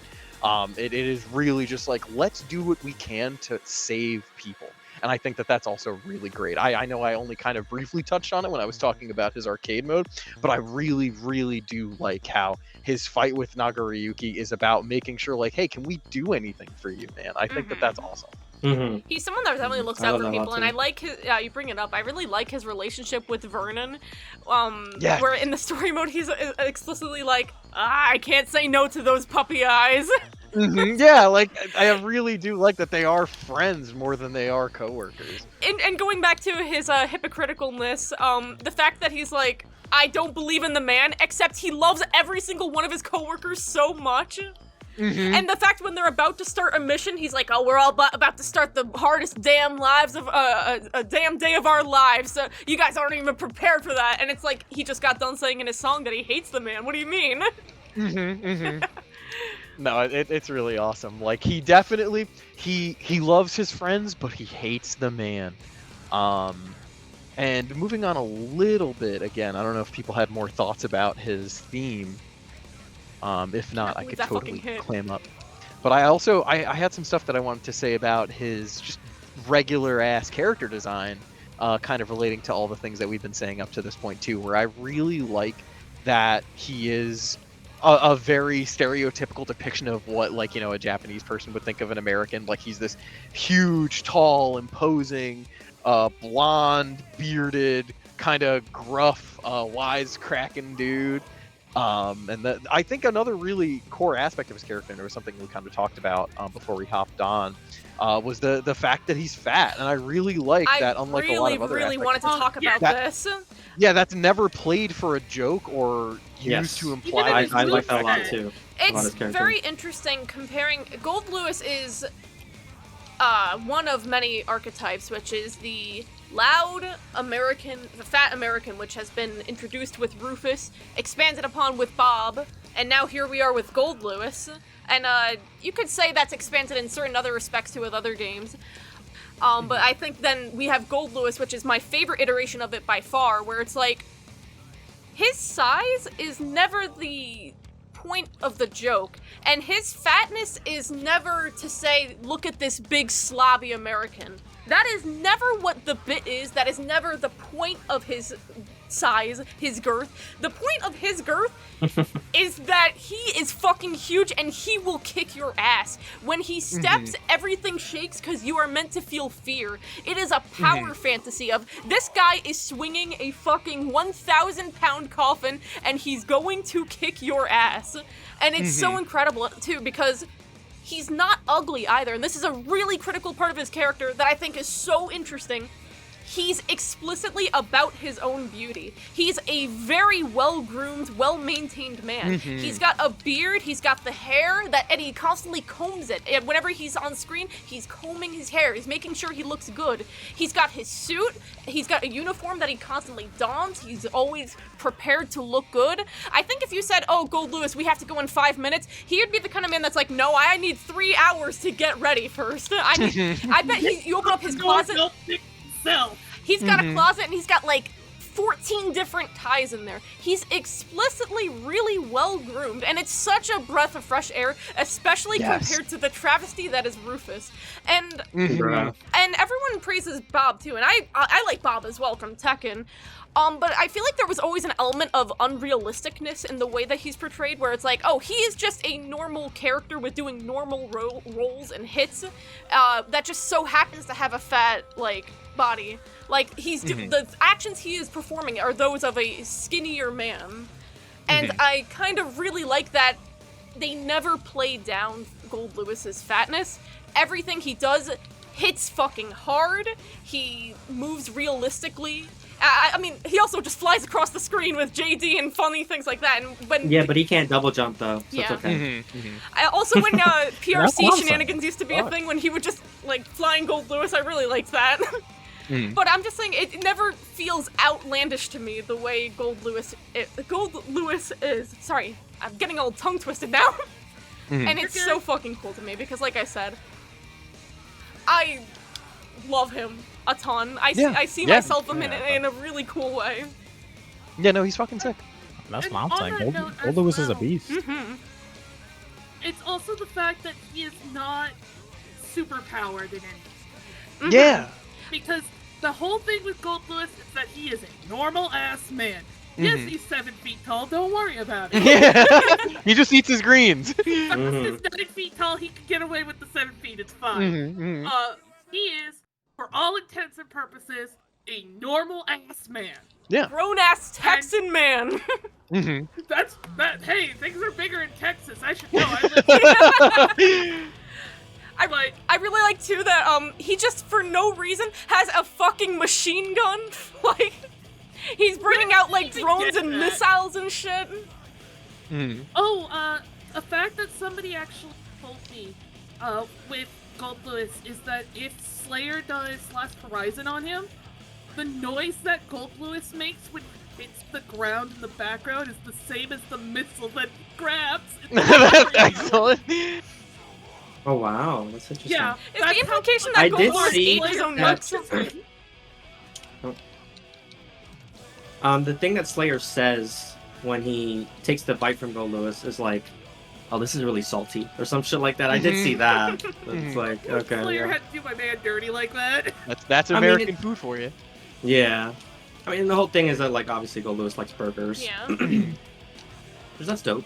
I like burgers Yeah. too. Yeah. It's okay. Every other Guilty Gear character seems to be obsessed with burgers as well because he got It's Axel true. running mid-match to go get burgers. He got The Danny Rambo. Missiles. Yeah. Sin. Sin. Daisuke's vision. That's Burgers. his vision, everyone eats burgers. And Ram too. Ram likes them a lot too. A bit Yeah. unrelated, but isn't it kind of silly that Guilty Gear is a universe where there's been 200 years of war, like nuclear war, that has made it so like maybe a couple million people are left surviving. America barely exists, and that's why a lot of strive is we're rebuilding America. But for some reason, through all of this, like 200 years, Johnny Rockets is the thing that survives. Yeah, I love that so much. I don't know what experience that Daisuke must have had in a fucking Johnny Rockets when he was 10 to like have made it an important cultural aspect of America, but like, you know, God bless him. I also like overcooked burgers and people dancing on fucking skates to weird 50s music. How do I get through this? But I do also really like that as well, in the sense that there's a part of the end of the story where Goldlewis has his burger and he's like, God damn, let's never do that shit again, please. Yeah. Yeah. But even when Erica makes a joke at him, it's never in bad faith. Yeah, You know no, what exactly. she does? She's like, Goldlewis, we just went through something very tragic. Oh, wait, we're both Americans. Okay, imagine a burger. Yeah. Explaining something. Burger through the install. But no, I absolutely agree with what both of you were saying. I really do appreciate how it's like, not only is it not disrespectful, it's realistic, and it recognizes the fact that, like, yeah, he's a fat dude, but that's fucking cool. It's cool and good to be fat, you know, like, there's nothing wrong with it. And I think it also harkens to something that I think I've brought up on a previous podcast, that, like, what Goldlewis's body type is what, like, the strongest men in the world look like, you know? They have, like, kind of a gut, but they're tough. And that doesn't take away from that at all. It's awesome. It's really fucking cool. Yeah, and the reason I brought that up was also because they have a depiction of Goldlewis actually enjoying normal food, and they don't shame him for it. Exactly, Yes. yes. It's just like, The man wants a burger. Leave him the fuck alone. Like, all of the pitfalls that I think, like, every other piece of media falls into when it comes to a depiction of fat characters, like, they completely never do when it comes to Goldlewis. It's so sick. It really is just, like, so cool. And another thing it's also one of the reasons why I would really like to see Goldlewis confirmed as a trans man versus just as gay, because not only does trans mask rep it's basically non-existent, when we do get it, it's always skinny people. Yeah. Yes. It would be so nice to see something different. Something different, but something so unabashedly American, too. Yeah. Because again, it's like, these issues, all of these kinds of things, it's just, it would be so nice if we had a character that's just a shot in the face for all of it. Do I want the 5 years of Bridget discourse that'll come with it? No. Yeah. No, this might sound territory. like maybe it's not my place to discuss on a podcast like this, but where it's like this is just Guilty Gear focus, but it's more that like Bridget was co-opted in 2002 as like the idea of a femboy, and so the people that clung really hard to that as a sexual fetish continued to hold on to it really hard.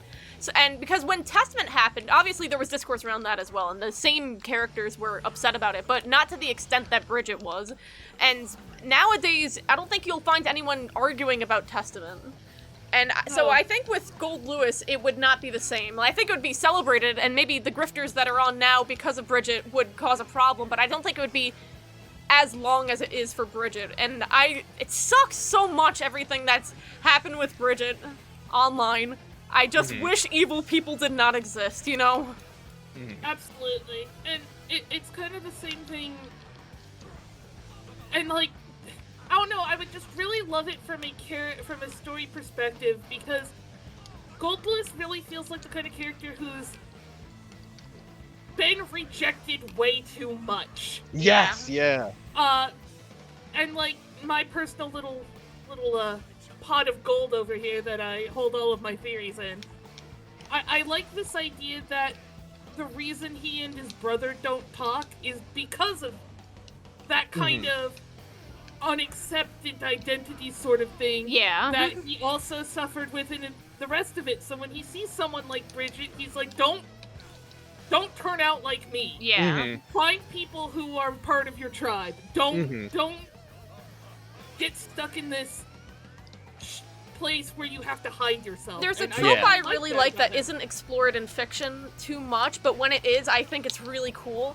And it's food as a form of love or self-acceptance, in the sense that maybe Goldlewis, after facing the rejection of being told, like, hey, you're not a man, hey, you can't be gay, whatever form of discrimination he did face, if he was like, well, you know, I'm gonna be the biggest fucking man that you've ever seen in your life, and then he becomes that, and he is that, I think is really cool.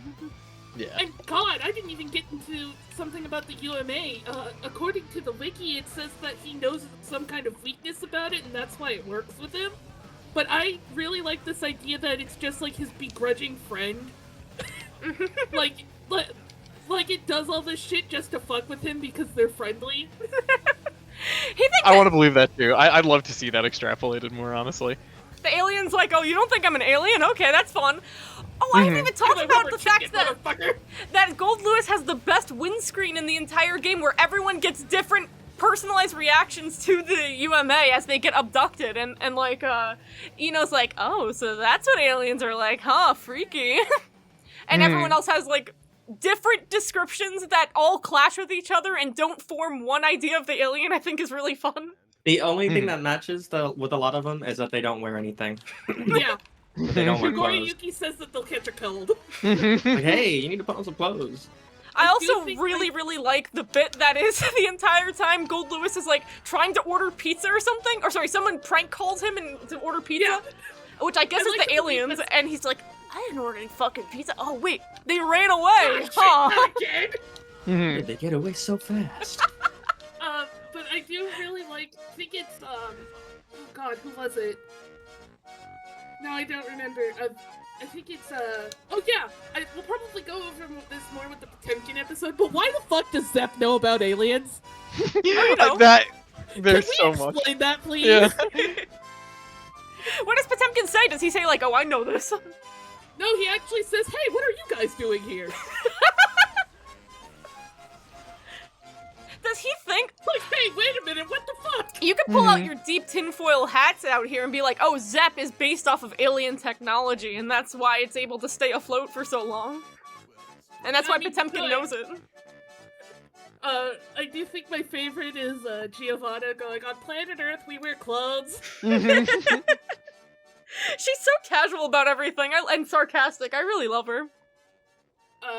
Another one I really like is Slayer. He goes, space vampire? I hadn't heard Slayers yet. Yeah, and also Faust is like familiarity. So how many fucking people know about aliens?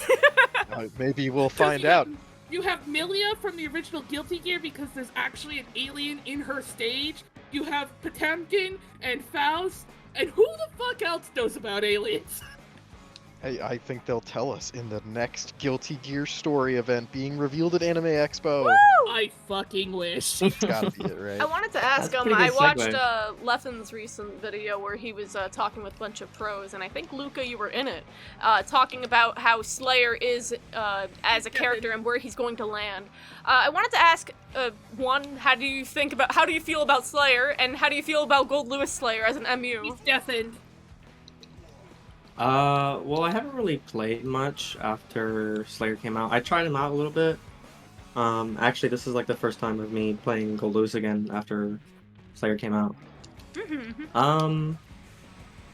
But just assuming the matchup and not even really knowing anything, it seems like it's just gonna be like a volatile one. Is it I'm going just to be like- a which one blows up first kind of situation? That's what it seems like to me. Yeah, because of just how Slayer is. Of like he's doing damage to motherfuckers, especially if you get the universe counter hit. Yeah. My favorite. But what pastime- actual like specifics of the matchup? I don't know. I don't know shit about it yet. So My favorite pastime is watching Slayers whiff every fucking blast horizon. Yeah. Such a funny move in general. I don't know why, but at least when I've played Slayers, I think it's the overhead that makes Goldlewis's upper body invincible. Slayers just have this wonderful ability to just go through it. He's like, nah, that's not stopping me. I could not tell you what it is, but I've had multiple times when Slayers go for Last Horizon, and I go for that overhead, and they just go straight through me. He said invincible to most. Not me. I'm built different. Damn, I have Quite no idea literally. about this dust combo at all. Not like he's ever gonna actually land this, but You know, true to the lore, Slayer is literally built different. God, you know, the more I talk with you guys, I'm starting to realize I think Goldlewis might be my favorite newcomer in Strive, which is crazy because Happy Chaos also exists, and Nago and Geo, but I think There's Goldlewis just has so newcomers. much you can do with gameplay. There's so much involving him. I think he's just so cool in general. Love this guy, the Lewis. Goldlewis. I think before we got onto the podcast, just as like another minor thing, Luca had mentioned something about Sajam with Goldlewis. oh yes, Sajam used to be a pretty big Goldlewis player. I mean, obviously you could, if he was interested in playing Strive, he would probably still play Goldlewis here and there. I don't know for sure, but Cool. I thought he was mostly a Sin main, or I guess now. no. I mean, he kind of just fucks with like every character. Yeah. Messes around with them. But he definitely like played Soul a bit. He played Goldlewis for a good bit. Yeah, Sin as well. But yeah, he was definitely like one of the bigger known Goldlewis players. It's just because of how popular he is in general. Yeah. Sorry, I just realized this entire time we were talking to Luca, and they have been mute deafened they've been as they've mute been deafened? locking Oh, in. oh, no. Trying to say something. They just had to lock the fuck in. Well, we'll bring These it back up when motherfucking they're pro players they are always no playing in longer- bracket on my podcast. SMH. Well, we could just bring it back up when they are no longer locked the fuck in. But I this just might think it's also funny. be... That's like the second or third time that's happened. Yeah. This might also be a good time, I guess, just to like kind of close out the lore and story section. What are you guys hoping for, if anything, that we could get in like the next part of the Guilty Gear story for Goldlewis? Do you think he'll even show up? My marriage I don't, certificate. I don't think with he him. will. You think he's done? You think he's like a Kum Hae-Hyun, where it's like this is our one and done. This is never coming back.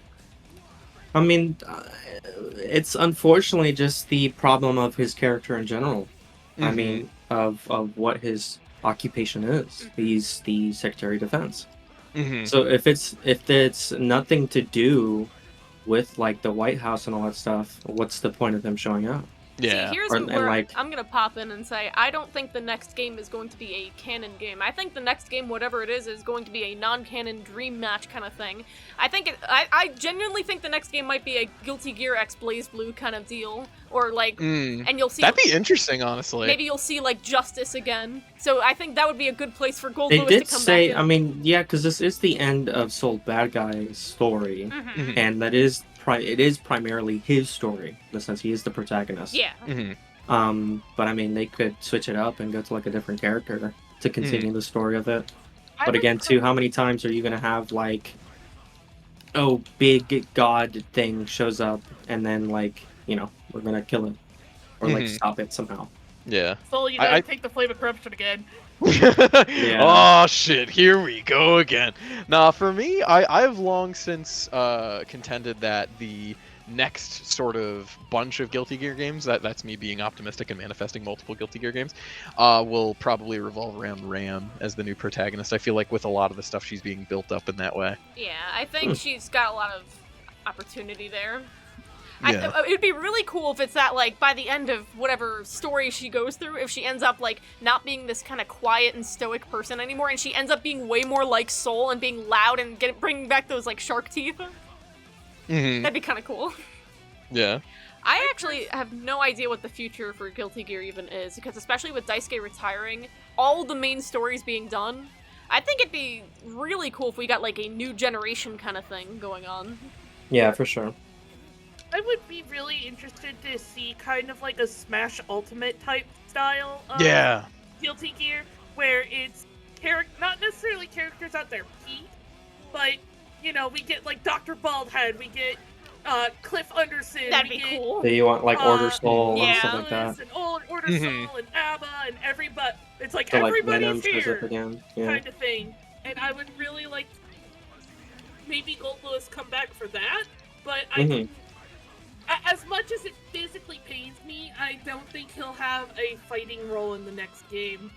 I think there's a good chance for him to return, especially if it was the team's first character that they made on their own. I think there's got to be some dev love there, Absolutely. I mean, for sure. I definitely expect that too, but in terms of like story-wise, Yeah. if they're going to try to make like a story again, I mean, unless it's like maybe the new generation becomes a part of like I don't know, the White House or something like that, right? Or like the military or some shit. Like they could do something like that, I guess. Yeah. And then that's how they bring him back around. But I would like to see him on vacation, actually. Give That would him be a nice. Hawaiian shirt, yeah. He's on vacation hunting cryptids and being told this.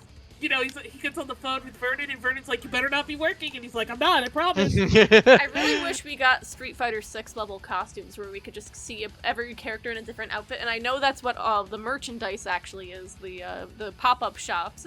Because I When will really, Goldlewis be in the pop-up shot? that's what I'm saying. I really want to see Goldlewis in a Hawaiian shirt and sunglasses and a coconut. Oh yeah. Going to Margaritaville. Where's his shaker and salt? Average dad activities.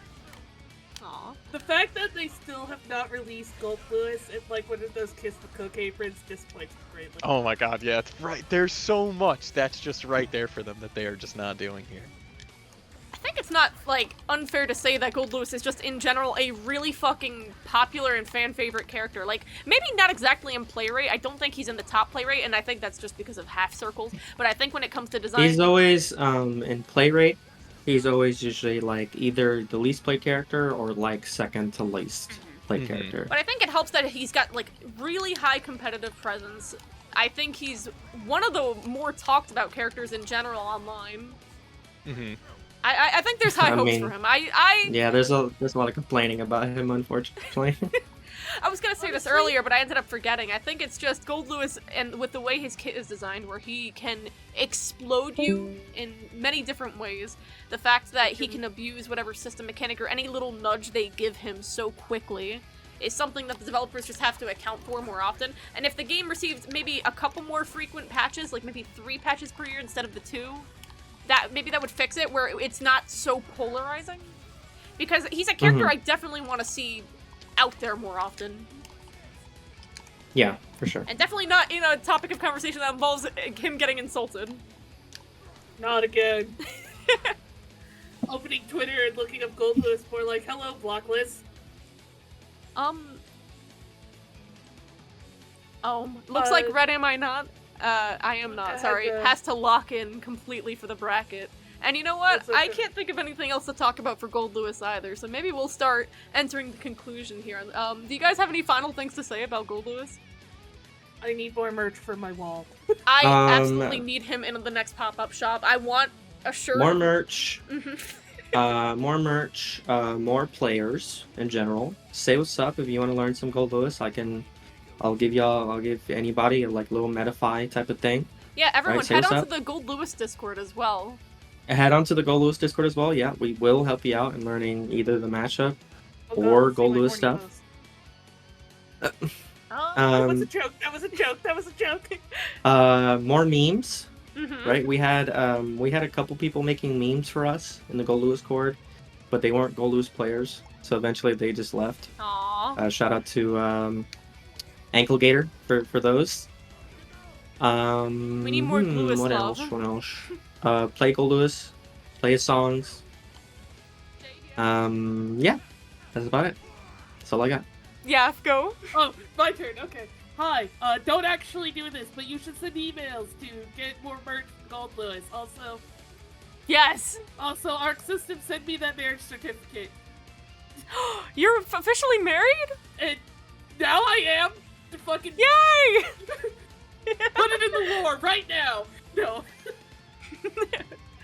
Looking aside, I behold my wall of Goldlewis. I need more. I love on your it. Shrine. Thank you. I love the little coffin too. Yeah, I got a lot of... My money, Arc Systems, my money is yours if you give me more Goldlewis. No, Honestly, Arxis, your money is mine too. but yeah, I won't take too much more, I just... It's alright. Thank you guys for joining on to this. I had a really Of wonderful course. time, despite all the technical difficulties, despite all the slop that's happened. Honestly, I've been smiling the whole time. Torture me with that gift, put it away. Oh, okay, sorry. Jackie, no, thank that you was a so joke. much for teaching me so much tech. Of course. yeah, Like I said, thank you there's so much of it, yeah. Yafet, thank you so much for being such a cool dude. And I just really love your enthusiasm for the character, and I love talking to you. Luca, I hope you won bracket at least. Yeah, for real. You better win, so help me God. Coming to your house otherwise. Not really, that's a joke. YouTube, that's a joke. And Jay, I'm in your walls. That's true. What the? Is that where this All right. video gets edited? Is that why the power keeps going out? Alrighty, bye. All around. Bye, Yeah, see you later, everyone. everybody. Thank you so much again.